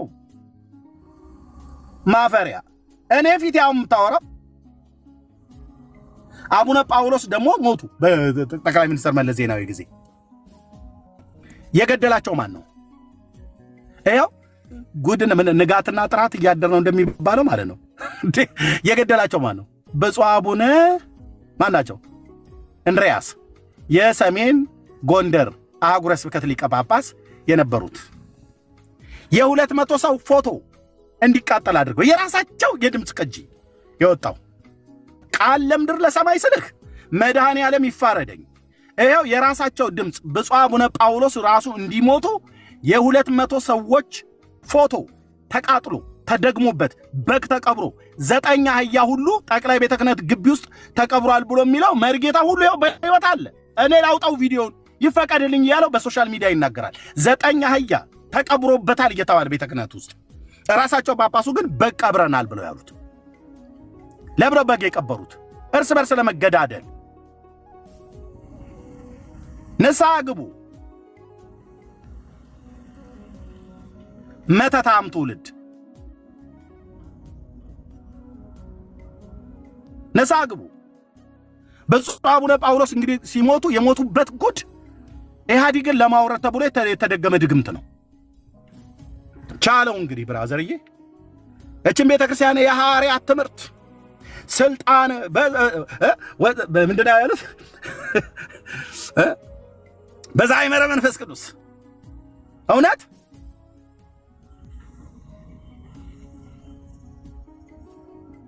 እርስ በርስ ተገዳድለው ጳጳሱ ናቸው የተናገሩት። ከልጅቱ ጋር የነበረው የድምፅ ቅጂ አለ። ቤተክርስቲያን በዚህ ጉዳይ ላይ ውሸት ነው አላለችም። አንድ ነገር የጳጳሴን ስም እያጠፉ ነው አላለችም። እስኪ ትበል እስኪ ከዛው ከቤተ ክህነት ያሉ ጳጳሳት ናቸው ለአክቲቪስት መስፍን ፈይሳ ሮቢ አንስተው የድምፅ ቅጂውን የሰጡት። ቪዲዮ አለ። በጉም ሲቀበር አህያውም ሲቀበር ግቢ ውስጥ ቪዲዮ አለ። መርጌታው ቪዲዮ እጁ ላይ አለ። ለምን ዓለም እንዲያውቀው ለምን እንዲከፈት አይፈቅዱልኝም እያለ እየተናገረ ነው መርጌታው። ቪዲዮ አለ። 9 አህያ ተቀብሯል። በግ ብቻ ነው እናንተ ይመስላችሁ? ኧረ በበግማ ተው፣ በበግ ቀላል ነው። ገና እውነቱን ልንገርህ፣ የተገነዘ ዘንዶና እንሸላሊትና ጉርጥ ጊንጥ ሁሉ አይጠፋም። ምክንያቱስ ይሄ በኤሊ አጽም ላይ የሚደግም መተተኛ የትግሬ ማነው የኤርትራና የኢትዮጵያ ኦርቶዶክስ ደብተራዋና አገልጋይ ነን ብለው የሚሉ ተሰክስገው ማለት ነው። ተሰክስገው በመረብ ወንዝ ውስጥ የቀበሩት አህያ አልኩ፣ አህያ ከነነፍሱ ቀብረው የኤርትራና የኢትዮጵያ ኦርቶዶክስ አገልጋዮች ነው የሚባሉ ከጥቂቶቹ በስተቀር ብዙዎቹ እኮ አልኩ የአጋንንት አገልጋዮች ናቸው። ቃል ኪዳን ገብተው ከአጋንንት ጋር በግ ይቀብራሉ፣ አህያ ይቀብራሉ። ከእነሱ ውስጥ ጥቂቶች ናቸው ፈሪሃ እግዚአብሔር ያላቸው ከዲያቆናቱ ከካህናቱ። እኔ ጋር ታምታታም። እኔ የኢትዮጵያ ኦርቶዶክስ ተዋሕዶ ቤተክርስቲያን ዲያቆን የነበርኩ ሰው ነኝ። እንደዚህ ተሿሹሞ እንደዚህ ተጠራርተው ብፁዕ አቡነ ጳውሎስ ሞቱ። የሞታቸው ጉዳይ አልታውቅ። እንዴት መለስ ዜናዊና እሳቸው በአንድነት ጠቅላይ ሚኒስትሩ እንዴት ሞቱ? እኔ ጥያቄ ነው ብራዘር፣ እኔ ጥያቄ ነው። በጣም ጥያቄ አለ። በጣም ነው የምጠረጥር ስልህ በጣም ነው የምጠረጥር። እንዴት ይሞታሉ ማለት ሰው ሆኖ የማይሞት የለም። እንዴት ግን በአንድነት ሞቱ? በተመሳሳይ ጊዜ እንዴት ሞቱ? አጠረጥሩም ወይ? ከበጓ መቀበርና ከአህያው መቀበር ጋር አጠረጥሩም ወይ? ያልጠረጠረ ከመነጠረ ምናምን ነገር ብሎ የሚል ጥቅስ የለም። የኢትዮጵያን ተረት እንተረትልህ። እንዴት ሞቱ በአንድነት? እሺ እሳቸው ሲሞቱስ ለእኔ ድቁና ስልጣን የሰጡኝ ጳጳስ ናቸው። ብፁዕ አቡነ ናትናኤል ናቸው።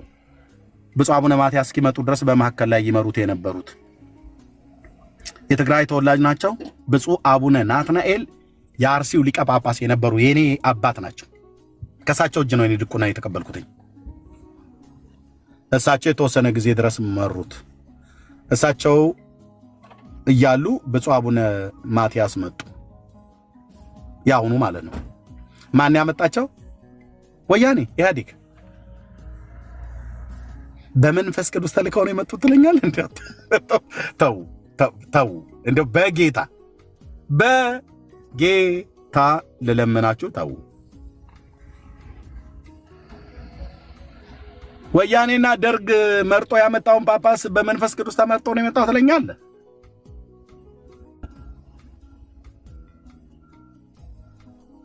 እና የሐዋርያቱ ትምህርትና ስልጣን እኛ እጅ ነው ያለው ትለኛለህ።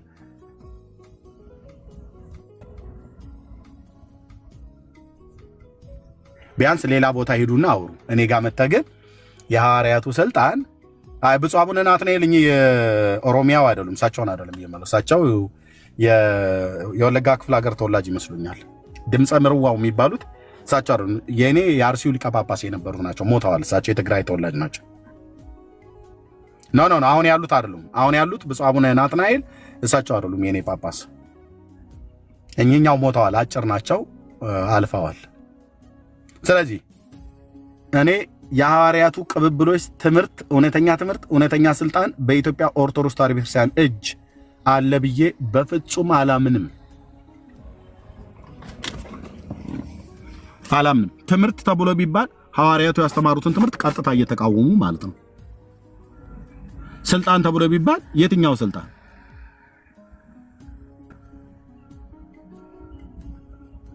እና ከዚህ ሁሉ የሚሻልህ ጌታ ነው።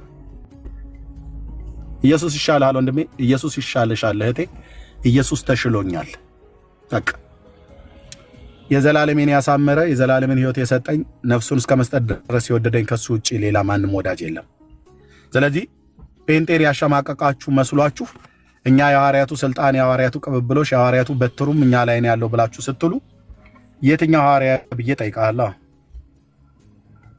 1600 ዓመት በግብጽ የግብጽ ፈርዖኖችና የግብጽ ነገስታት ቀኝ ግዛት የተገዛንበት ለ1600 ዓመት በእስላም ሁሉ ጭምር ሳይቀር ስትመራ የነበረች ቤተክርስቲያን በምንኛ የሞራል ልዕልና መጣ እኔ ፊት የሐዋርያቱ ስልጣን ጠብቃ እኛ ጋር ደርሷል ብለህ ተለኛለህ። የኢትዮጵያ ጳጳሳት ከተሾሙ ገና 60 ዓመታቸው ምናምን ነገር ብፁዕ አቡነ ባስልዮስ በጃንሆይ ዘመን ከዛ ቴዎፍሎስ የሞቱት በደርግ የተገደሉት ከቴዎፍሎስ ቀጥሎ መርቆሪዎስ የጎንደሩ የተባሉት ከመርቆሪዎስ ቀጥሎ ማነው ከቴዎፍሎስ ማነው ከቴዎፍሎስ ቀጥሎ ማናቸው አቡነ ተክለ ሃይማኖት ከተክለ ሃይማኖት መርቆሪዎስ ከመርቆሪዎስ ጳውሎስ ከጳውሎስ ብፁዕ አቡነ ማትያስ ይኸው ነው። በቁጥር ኮን ቆጥራቸዋለን። ባስልዮስ፣ ቴዎፍሎስ፣ ተክለ ሃይማኖት፣ መርቆሪዎስ 4 ጳውሎስ 5 ማትያስ 6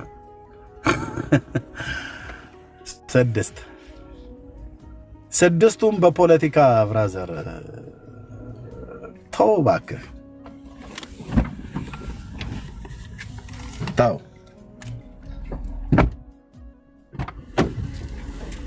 ታው ስልህ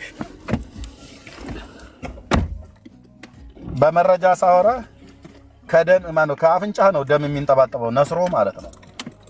ከዚህ መጣ አታምታታ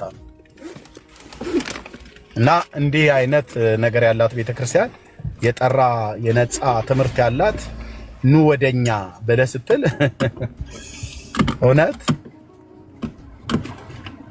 እንደ አፋር ግመል ተያይዘን ገደል እንግባና መጨረሻችን ፍጻሜያችን ይበላሽ ብለህ ካላልክ በስተቀር ኑ በብርሃኑ ተመላለሱ ብላችሁ ስትሉን ስታበሽቁን ስታደርቁን ማለት ነው በየገባንበት ቤት ኑ በብርሃኑ ተመላለሱ እያላችሁ ስትሉ ብፁዕነታቸው ብፁዕ አቡነ ማርቆስ ወጣው ድቅድቅ ጨለማ ውስጥ ነው ያለኑ።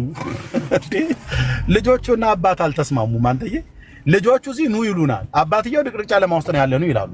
ማንን እንስማ? ልጆቹ ነው አባት? አባት ነው የምንሰማው።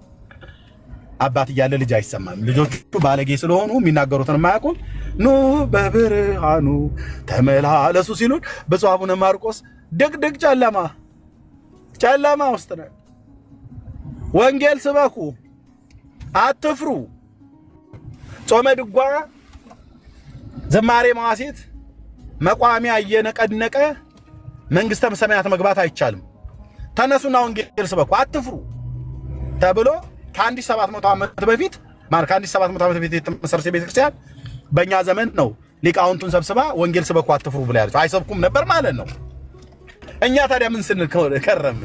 አሰብኩም እኮ ኦርቶዶክስ የቀደመ ሚኪ ቤት ያልኩት ይሄንን ነው። ጊዜ ቢኖረው ይኖረው በደንብ ነበር የምናገረው። ያም በመረጃ ላይ ደርዝ ያለው ነገር ነው የማወራው። ብራዘር ኦርቶዶክስ ኢየሱስን አውቀዋለሁ ብላ ትላለች፣ ግን የምታውቀውን ኢየሱስን ግን አትሰብክም። የሚሰብኩትንም ታባራለች።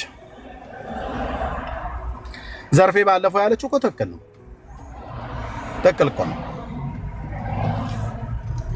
መስቀል ሰቅላ ኢየሱስ ክርስቶስን የኢትዮጵያ ኦርቶዶክስ ጣሪያው፣ ግድግዳው፣ ከበሮ ሁሉ በጣሪያው ላይ ያስቀመጠችው መስቀልና እላው ላይ የሚንከሻከሹት ሁሉ ጉልላቱ፣ አጥሩ ሁሉ፣ አጸዱ ሁሉ ክርስቶስን ይሰብካል ብሎ ይሏል። አጸዱ ነው ክርስቶስን የሚሰብከው። እንጨቱ፣ ጥዱ ምን ብሎ ይሰብካል? ጉልላቱ ሁሉ ጭምር ሳይቀር ከላይ ይሰብካል አለ። ምን ብሎ ነው ጉልላቱ የሚሰብከው? የቤተክርስቲያኒቱ ጉልላት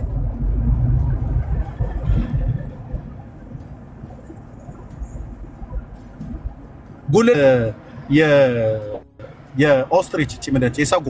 የሰጎን እንቁላል ጭንቅላቱ ላይ ያስቀምጠውናል። ሰጎን ምንድናት?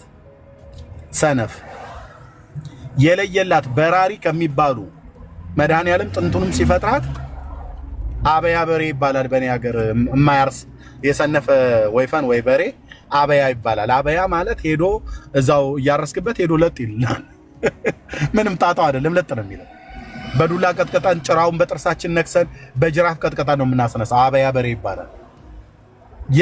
የሰነፍ አሞራ እንቁላል ጭንቅላት ላይ ቤተክርስቲያን ጫፍ ላይ ያስቀምጠህ የሰጎን እንቁላል ምንድነው ተምሳሌትነቱ? ያው ሰጎን ሰነፍ እንደሆነች እኛም ሰነፍ ነን። ሰነፍ በልቡ አምላክ የለም ይላልና ከጣሪያው እስከ ግድግዳው ድረስ ይሰብካል ብለ ያልከው ቤተክርስቲያን ስናየው የሰነፍ አሞራ እንቁላል ጭንቅላቱ ላይ ያርገ ቤተክርስቲያን ላይ ይሰብካል ብለ ስትል እንቁላሉን ብሎ ነው የሚሰብከው።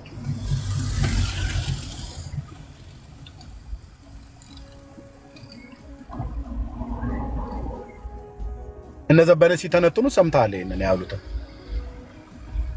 ሰጎን የመንፈስ ቅዱስ ምሳሌ ነው አለ። እግዚኦ አንተ አምላኬን በሰነፍ አሞራ ትመስለው። ኢዮብ መጽሐፍ ላይ ቆይ ደስታየው የሰነፍ አሞራ ናት። ጥበብን እግዚአብሔር ከልክሏታል ይላል፣ ማስተዋልንም አልሰጣትም ይላል።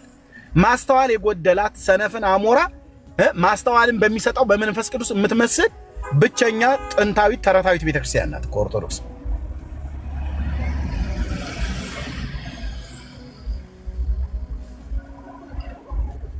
እግዚአብሔር ሲፈጥራት ጥንቱኑ ጥበብ ከልክሏታል ይላል፣ ማስተዋልንም አልሰጣትም ይላል። ለዚህ ነው እንቁላሏን በምትወልድ ሰዓት ላይ ለሚረግጥ አውሬ አሳልፋ ትሰጠዋለች ይላል። ልጆቿንም በወለደች ሰዓት ላይ የእሷ እንዳልሆኑ ትጨክንባቸዋለች ይላል።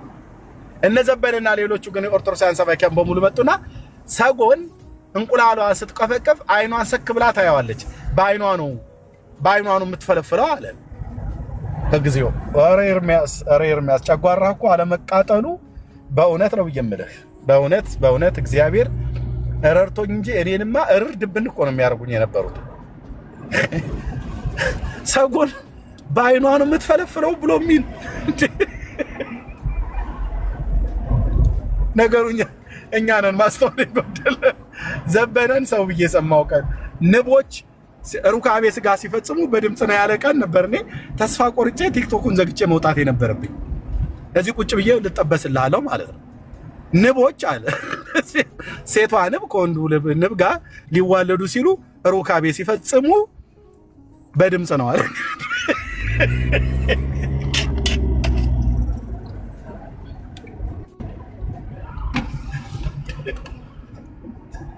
ታዲያ ኤርምያስ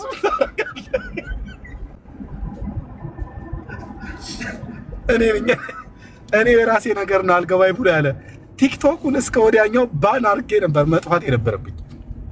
ዘግቼው ውልቅ ጨርቄን ቅሬን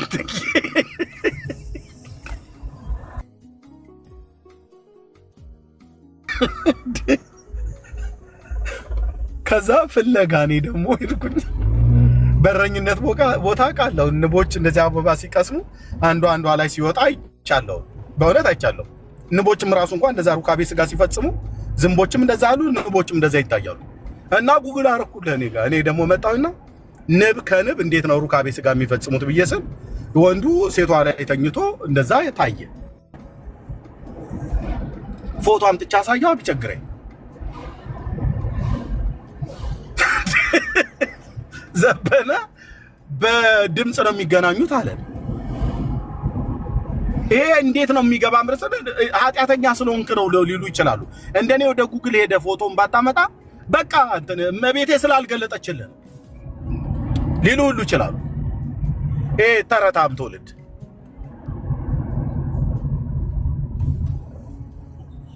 ተስፋ አስቆርጠው እኮ ከሶሻል ሚዲያ እኮ በግራ በቀኝ በተረት ብን አድርገው ሊያጠፉን ማለት ነው።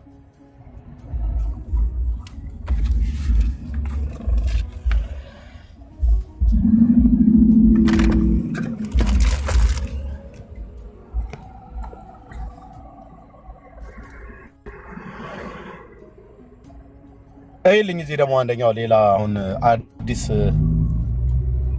አዲስ መጤ ይመስለኛል። እኔ ከዚህ ቤት አልሰማሁትም። ክርስቶስ ካረገ በኋላ አንድ ጥያቄ ድንግል ማርያምን ጠየቋት። ይህንን ጥያቄ በሕይወታችሁ መጠየቅ የሌለባችሁ ማንሳትም የሌለባችሁ የእግዚአብሔር ሥራ እጹብ ድንቅ ነው ብለን የምናልፈው ጥያቄ ነው። ሐዋርያቱ ግን ምን ብለው ጠየቁ መሰላችሁ? እመቤታችን እናታችን አሏት፣ ክርስቶስን እንዴት አድርገሽ ጸነስሽው? እንደምን አድርገሽ ወለድሽው? እባክሽ ንገሪን አሏት። ማወቅ ይቻላል አይቻልም? ሰማልኝና ይቻላል አይቻልም? ቀረቡና እመቤታችን አሏት፣ ክርስቶስን እንዴት አድርገሽ ጸነስሽው? እንዴት አድርገሽ በማህፀንሽ ቻልሽው? እንዴትስ ወለድሽው? ንገሪን አሏት። በዚህ ሰዓት በሉ ይህን ማወቅ ከፈለጋችሁ ገና ነገሩን ሳስበው አለች ድንግል ማርያም፣ ውስጥ ውስጤን ፍርሃት ይለኛል። ግማሾቻችሁ እጅን ግማሾቻችሁ እግሬን ያዙኝ አለቻቸው። ወዲያውኑ እነ ቅዱስ ጴጥሮስ እየተፋጠኑ ግማሾቹ እጇን ግማሾቹ እግሯን ያዟል። በዚህ ሰዓት ላይ ነገር ጀመረችላቸው። እንዲህ አለች፣ ቀድሞ የማውቀው መልአክ ቀርቶ አለች፣ ቀድሞ የማላውቀው ሌላ መልአክ መጣ አለቻቸው። ቀድሞ የምታውቀው መልአክ ፋኑኤልን ነው በቤተ መቅደስ ሲመግባት የኖረው። የማላውቀው መልአክ መጣ ማለት ሊያበስራት የመጣው መልአክ ማን ነው? ቅዱስ ገብርኤል ነው። ከዛ በኋላ ቀኝ ክንፉን ቢባርከው አለች ህብስተ ሕይወት ሆነ፣ በልቶ አበላኝ። ግራ ክንፉን ቢባርከው ጽዋ ሕይወት ሆነ፣ ጠጥቶ አጠጣኝ ብላ ልክ ነገር ስጀምርላቸው ያሉበት ቤት በመብረቅ ተመታ፣ በነጎድጓድ ተመታ ይላል። ለምን ሲባል እሷ ለበቃችሁ ምስጢር እናንተ አልበቃችሁም ሲል ነው እግዚአብሔር አምላክ። አያችሁ፣ ባለበቃችሁ ምስጢር እሷ ያወቀችውን ሳያውቅ ሰው ስለ እሷ ይናገራል። እሷ የደረሰችበትን የሚስጥር ጥግ ሳይረዳ ስለ እሷ ያወራል። በጣም እኮ ነው የሚገርመው። እሷ በማህፀኗ እንዴት አድርጋ እንደቻለችው የሚያውቀው ማን ነው? ራሷ ናት የምታውቀው። እንዴት አድርጋ እንደጸነሰችው እንዴት አድርጋ እንደወለደችው የምታውቀው እንዴት ማን ነው የሚያውቀው? ማን ነው ከተባለ ራሷ ነው የምታውቀው። የታችኋል። ዛሬ ዓለሙ ግን ስለ ድንግል ማርያም ያለው አመለካከት ተበላሽቷል። ልብ በሉ። የራሱን እናት ባል እያከበረ እኔ እንደው ምንድን ነው የሚሻለው? እነ ጴጥሮስ በመብረቅ ተመቱ። እንዴት ነው የወለድሽው እንዴት ነው የጸነሽው ብለው ሲሏት፣ ለምንድን ነው ግን ወገኖች ጸልያችሁልኝ እኔን ከቲክቶክ የማታስወጡኝ? እንዲህ አይነት ከምሰማ በእውነት የጴንጤ ገዳም ቢኖር የእጅ ይዘጉት ይሻላል።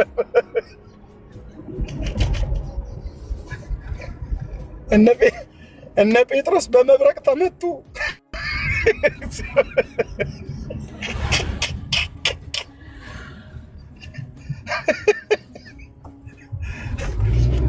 ኧረ ግድ የላችሁም እና ፈልጉልኝ ወደ አውስትራሊያ ገዳም ካለ የጴንጤዎች ማለት ነው።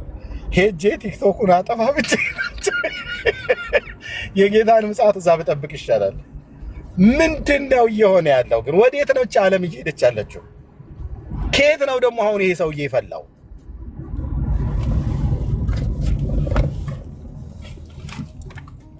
የለም ገዳም የሰማችሁበት የጴንጤ ምንም የማይሰማበት የምንመንንበት ከተገኘ ማለት ነው እንጂ በዓለም እያለን ቲክቶክ እየሰማን መቼም መቃጠላችን ነው። እነ ጴጥሮስ እንዴት ወለድሽው ብለው ሲጠይቋ እጅ እግሬን ያዙኝ ብላ አስተላቸው ያዟት። ከዛ መብረቅ ወረደና መታቸው እነ ጴጥሮስን በመብረቅ።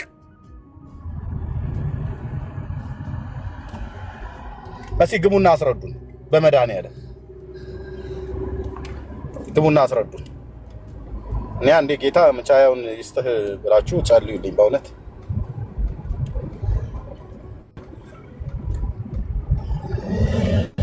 ምን ትላላችሁ ቢኒ? ወይስ እንቅልፍ መጣ ይሄንን እየሰማ?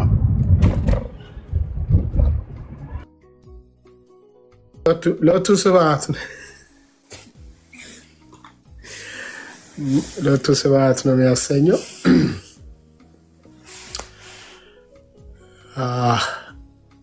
ይህንን አልሰማሁትም ነበር እውነት ለመናገር። እንግዲህ አሁን እኛ ጋር ያው ሰናይ እኛ ሀገር ስላለ ሌሎችም አሉ። ትንሽ ክረምት ነው ያለው ወቅቱ። እንግዲህ መብረቁ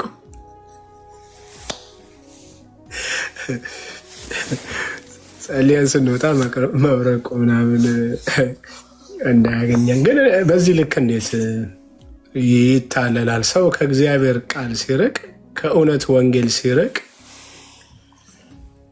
ከእውነተኛው ወንጌል ሲርቅ እንዲህ ነው የሚሆነው። በቃ የሰው ልጅ ማለት ነው።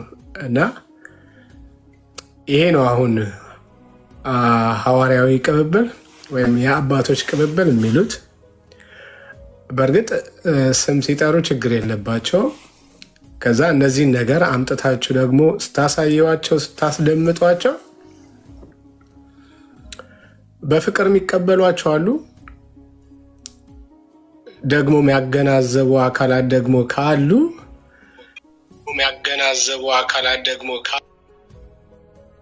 እሺ ሳሎ ሚዩት አድርግ አንዴ። እሺ ተባረክ ወንድማችን።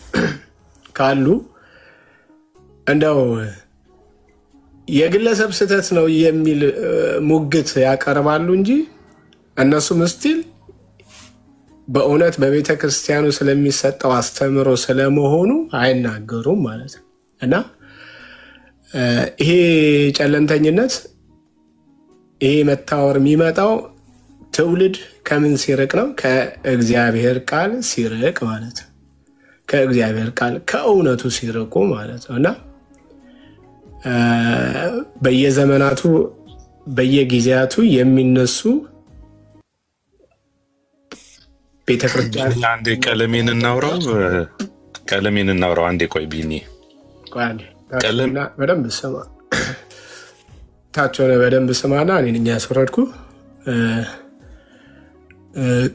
ቀለሙን የቤታችሁን ግርግዳ ወይ የቤታችሁን በር ምናምን ቀባበትና ከዛ ያምራል አያምርም እዛ ላይ አስተያየት ተሰጣጡና ከዛ ትመጣለ እና ከእግዚአብሔር ቃል እውቀት ሲርቁ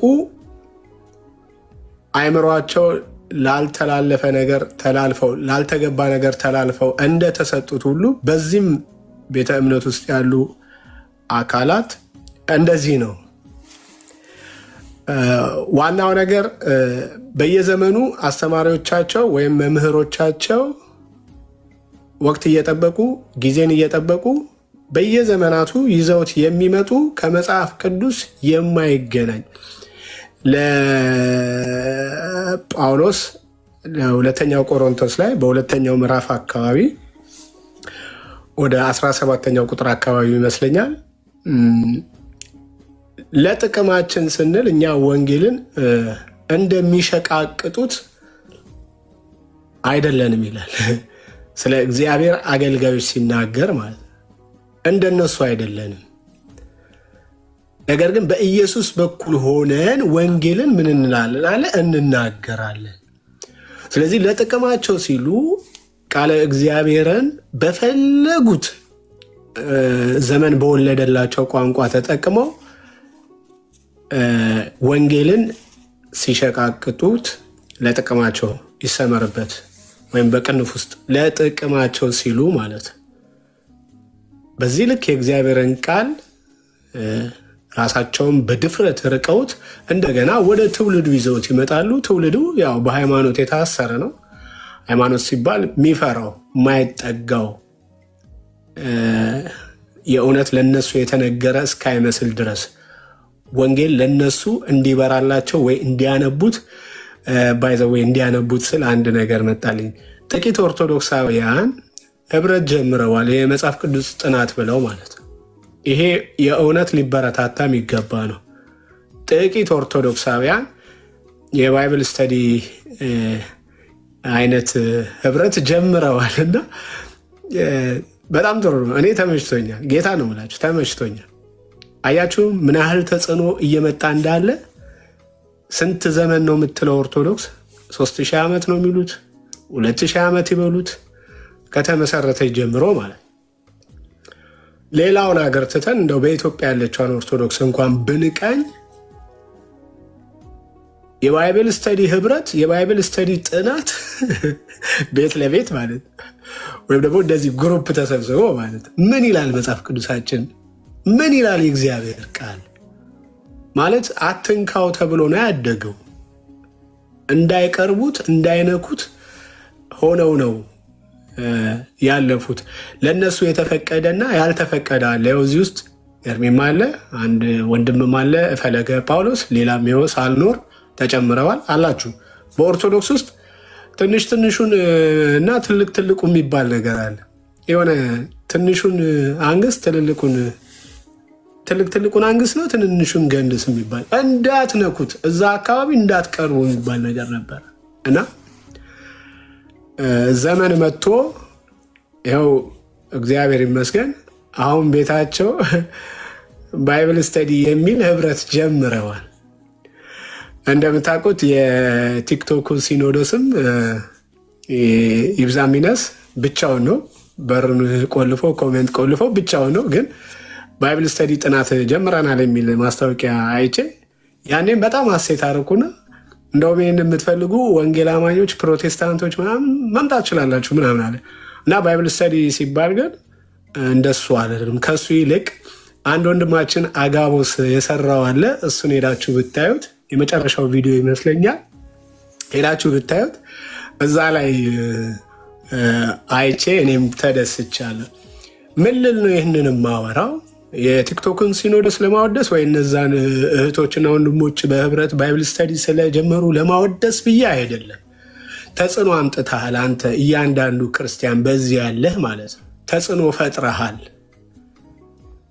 አየህ መጽሐፍ ቅዱስ ምን ይላል ወደሚለው አቅጣጫ እንዲያዩ አድርገሃቸዋል ማለት ነው። you are the privilege አየህ ፕሪቪሌጅ ሆነሃል። በቃ ምክንያት ሆነሃል፣ መንገድ ሆነሃል፣ ተጽዕኖ አምጥተሃል። እኛ ደግሞ ይህንን ስናይ ደስ ሊለን ይገባል። በቃ ደስ ሊለን ይገባል። እና ዋናው እንደነዚህ አይነት ተረቶች የሚመነጩት ሰው ከእግዚአብሔር ቃል ከእግዚአብሔር እስትንፋሰ መለኮት ካለበት ከእግዚአብሔር ቃል ምን ሲል ነው? ሲርቅ ነው። በስልጣን ላይ ያሉት ቅድም ወንድሜ ኤርሚ እንደሚሄድበት በክህነት ላይ ያሉት ወይ በሹመት ላይ ያሉት እንግዲህ ሰው እስከ መግደል እስከ ማስገደል፣ ይኸው ሰው መግደልና ማስገደል እኮ የሹመት ጥማት ነው። በእንጀራዬ መጣብኝ፣ በእንጀራዬ ሊመጣብኝ ነው ተብሎ የታሰበው ሁሉ ያው በግ ይቀበርበታል፣ ዶሮ ይጣልበታል፣ እንሾሽላ ይደፋበታል፣ ሎሚ ይቀነጠስበታል። ምንም አይደረግ ነገር አለ ማለት። ለጥቅም ስትቆም እንዲህ ነው የምታደርገው። ለጥቅሙ ስትቆም ግን ትለያለህ፣ ለወንጌል ትለያለህ። ለማን ጥቅም? ለወንጌሉ ጥቅም ስትቆሙ ማለት ነው። በዚህ ውስጥ ስላሉ አይገርመኝም። አሁን እንደዚህ አይነት ነገሮች እንደውም ከዚህም በላይ ያልተሰሙ ያልተነገሩ ብዙ አሳፋሪ ነገሮች እንዳሉ አስባለሁ፣ እገነዘባለሁ። እንግዲህ አንደበቴን መክፈት ከጀመርኩት አልቀረ ቤተሰብ በእናንተ አገልግሎት እዚህ ባላችሁ ሌሎቻችሁ አሁን እዚህ ባላችሁ ስል እዚህ የሌላችሁ ደግሞ በጣም ብዙ አላችሁ። ተጽዕኖ አምጥታችኋል። ኦርቶዶክስ ቤተ እምነት ውስጥ ተጽዕኖ አምጥተሃል። መቀጠል አለበት። ተረቱ ሲወገድ ማየት አለብን። እነዚህ ገድላት፣ ድርሳናት የተባሉ መጽሐፍቶች ሲወገዙ አንተ እያየህ ሲቃጠሉ አንተ አይንህ እያየህ ሲወገዱ ማየት አለብህ። ስለዚህ ይህንን በማድረግ ተሳትፎ እያደረጋችሁ ያላችሁ ቅዱሳን ገና ነው። ከተሰራው ይልቅ ያልተሰራው ይበልጣል። ገና ነው፣ ግን ልትኮራ ይገባሃል። እንዲህ ስናይ ማለት ነው። አሁንም ቤት ከፍተን የመሳደብ አባዜ የለብንም። ሰምቻለሁ። እንደዚህም አንዳንድ ጊዜ እንደዚህ ይሉናል፣ ተሳዳቢዎች ይሉናል። ማንንም የመስደብ ማንንም የማንኳሰስ ዓላማ የለንም። ዓላማችን አንድና አንድ ነው። አንድና አንድ ነው ብዬ ስል ሁሉም አንድ ድምፅ ያሰማል። በቃ ኢየሱስ ክርስቶስን ማሳየት ነው። ኢየሱስ ክርስቶስን መግለጥ ነው። የገባንን የተረዳነውን ሐዋርያቶች እንዳሉት በዓይናችን ያየነው በጆሮአቸው የሰሙት የያዙት የዳሰሱትን የቀመሱትን እንሰብክላችኋለን እንዳሉት ኢየሱስ ክርስቶስን እንሰብከዋለን። ይህንን በመስበክ የሚመጣ ውጤት ስላለ ማለት ነው። እና ተባረኩልኝ። ሌሎቻችሁ ሀሳብ መስጠት ካለባችሁ እንዳልይዝ ኤርሚዬ ካለ ይቀጥላል፣ ከሌለ ፈለገም አለክ።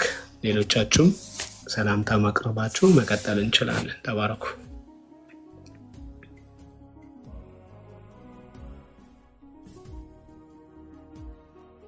እሺ ፈለገ እስከዛ ዲኒያ ቤቱን ምራው።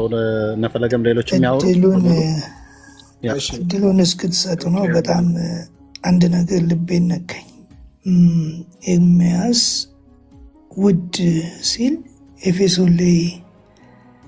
ኤፌሶን ምዕራፍ 1 ቁጥር 7 ትናንትና ስናገረው ነበር። እንግዲህ ኤርምያስ በራሱ ነው ውድ ያለው፣ እግዚአብሔር ግን በውድ ልጁ ይላል። ለእግዚአብሔርም ውድ ልጁ ኢየሱስ ክርስቶስ ነው። የሚደንቅ ነው። ለእግዚአብሔር በቃ ለእግዚአብሔር ውድ ልጁ አንድ ልጁ ውድ ልጁን በደሙ አድርጎ ያዳነብን ነገር ውዱ ኢየሱስ ክርስቶስ ነው። እንግዲህ ወንጌሉ ለእኛም ውድ ነው፣ ለእግዚአብሔርም ውድ ነው። ውድ የሆነውን ማንነቱን የሰጠን ይሄ ወንጌል በእውነት በጣም እንትን ማለት አለበት። እንዳልከው ከዚህ በፊት ለመጀመሪያ ጊዜ ነው አንድ የተገናኝተና አንድ ጊዜ ነው የተገናኘ ነው በአካል ስለ ባይብል ስተዲ የፕሮቴስታንት ትልቁ ኳሊታቸው ብዬ አውርቻቸዋለሁ የዛሬ ከ2 ዓመት በፊት እና እንዲህ ነው መጽሐፍ ቅዱስ ጥናት ለቤተ ክርስቲያን የሚል እንግዲህ ከስንት ዓመት በኋላ አሁን ጀመሩት። እንኳን ጀመሩት። ዋናው የምንፈልገው ሰዎች መጽሐፍ ቅዱስን እያነበቡ በሄዱ ቁጥር ሁሉን ነገር ያውቁታል። ግን ከመጽሐፍ ቅዱሱ ክፍል ዋናው ደግሞ ወንጌል ነው። ወንጌል ደግሞ ስለ ልጁ ስለ ኢየሱስ ክርስቶስ ነው። ወንጌል ጥምቀት አይደለም። ስለዚህ ውድ ልጁን አንድ ልጁን የሚወደውን እሱ የሚላችሁን ስሙት። ደሞ መቤት እንትን ዮሐንስ ቅድም ጠቅሶት ነበር። ዮሐንስ 2 ላይ ማርያምም ምን አለች? እሱ የሚላችሁን ስሙ። ኢየሱስ ክርስቶስ ደግሞ ምን አለ? በእኔ የሚያምን የዘላለም ሕይወት አለ፣ በእኔ የማያምን የዘላለም ሕይወት የለውም፣ ይፈረድበታል። ለምንድን ነው የሚፈረድበት? ለምንድን ነው በሱ በማመን የሚቀጥለውንስ ድነት የምናገኘው ስንል አንድ ስራ ተሰርቷል። እሱ ምንድን ነው? ለአብርሃም የተነገረው ወንጌል። እንግዲህ ወንጌል ሉቃስ 24 ላይ መጨረሻው ላይ ምንድን ነው የሚለው? ነቢያትም ሕጉም ስለ እኔ ይናገራሉ ይላል። ወንጌል በጥላው ጊዜ የምስራች ሳይሆን ይነገር ነበር።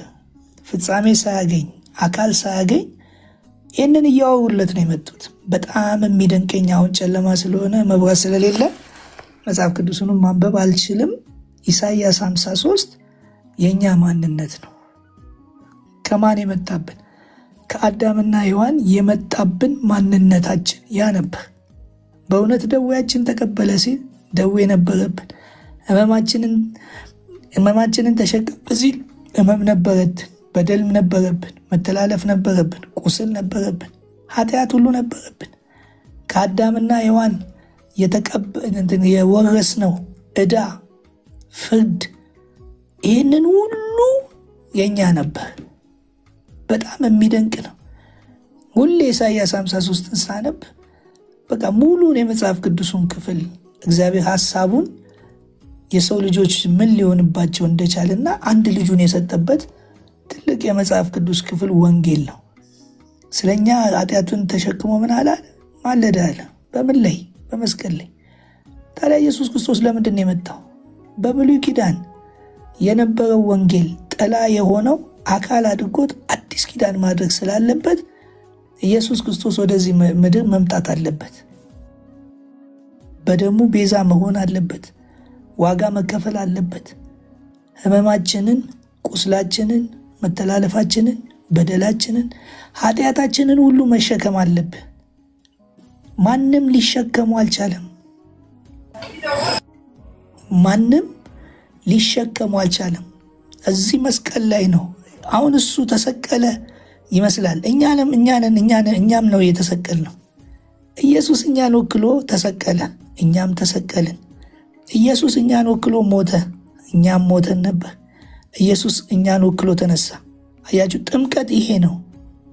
እኔ የምጠመቀው ጥምቀት ብሎ ኢየሱስ ክርስቶስ እየተጠመቀ ያለው ዋጋ ይሄ እዚህ በደሙ የሚጠመቀው ጥምቀት ነው። ብዙ ጊዜ ጥምቀት ውሃ ነው ትዝ የሚለን። ጥምቀት ይሄ ነው። አያችሁት? እዚህ መስቀል ላይ የእኛን ነገር ሮሜ ላይ እንደሚናገረው ይሄ አዳም አይገርምም? አሮጌው አዳም የእኛ ዕዳ ያለበት፣ የእኛ ሞት ያለበት፣ የእኛ ህመም ያለበት፣ የእኛ ቁስል ያለበት፣ የእኛ ኃጢአት ያለበት ወስዶ የአሮጌውን አዳም እንዴት እንደሰቀለ ታውቃላችሁ? እኛንን እኮ የተሰቀል ነው። እኛንን እኮ እዚህ ላይ ያለ ነው። ቤዛ ሆኖ ተክቶ ይህንን ሞት ይህንን ስቅላት በጣም በመስቀል ላይ ተሰቅሎ መሞት በጣም ከባድ ነው። ብዙ ሰው ሲያወራ እሰማለሁ። በጣም ከባዱ ሞት በመስቀል ላይ ተሰቅሎ መሞት ነው።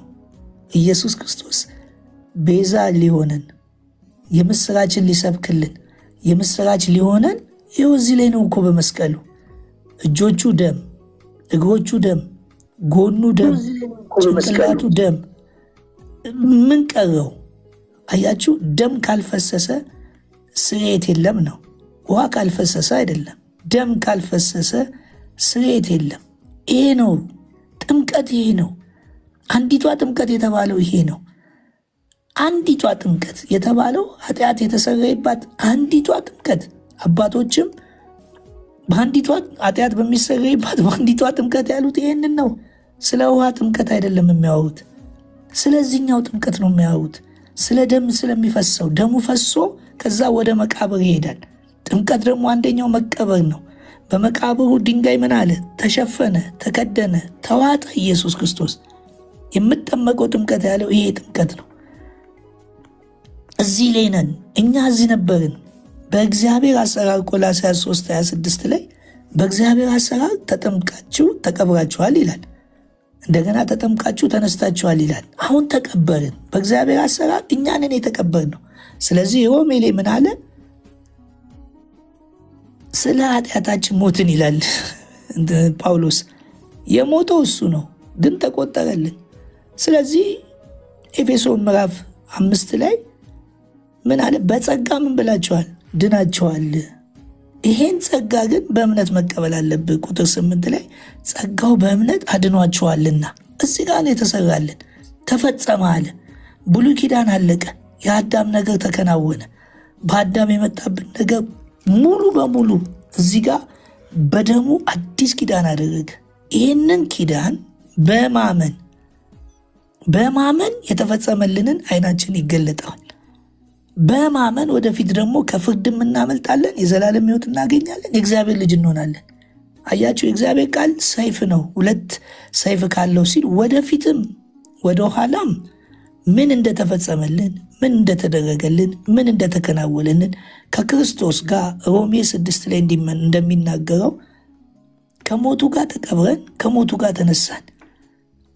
በአዲስ ሕይወት ያመላለሰን አዲስ ሆኖ ስለተነሳ ነው። ክርስቶስ ባይነሳ እኛም በአዲስ ሕይወት አንመላለስም። ክርስቶስ አዲሱን ሰው የለበስነው ክርስቶስ በትንሣኤ አዲሱን ሰው ለብሶ ስለሄደ ስለተነሳ ነው። ሁለተኛው አዳም፣ አሮጌው አዳም ይኸው እዚህ ጋር ተሰቀለ። ጎበዝ፣ እዚህ ጋር ተሰቅሎልሃል፣ እዚህ ጋር ሞቶልሃል፣ እዚህ ጋር ደሙን አፍሶልሃል። የምስራቹ ወንጌል ይሄ ነው። ይሄ ነው የምስራቹ ወንጌል። ሂዱና ስበኩልኝ አለ። ምኑን ነው የምንሰብክለት? እንዴት ዓለምን ላድን ነው ብሎ የመጣው ኢየሱስ ክርስቶስ እንዴት ዓለምን አድኖ ይህን የምስራች ደግሞ ለእኛ ስልጣኑን ሰጥቶ ያመንነው ንገሩልኝ።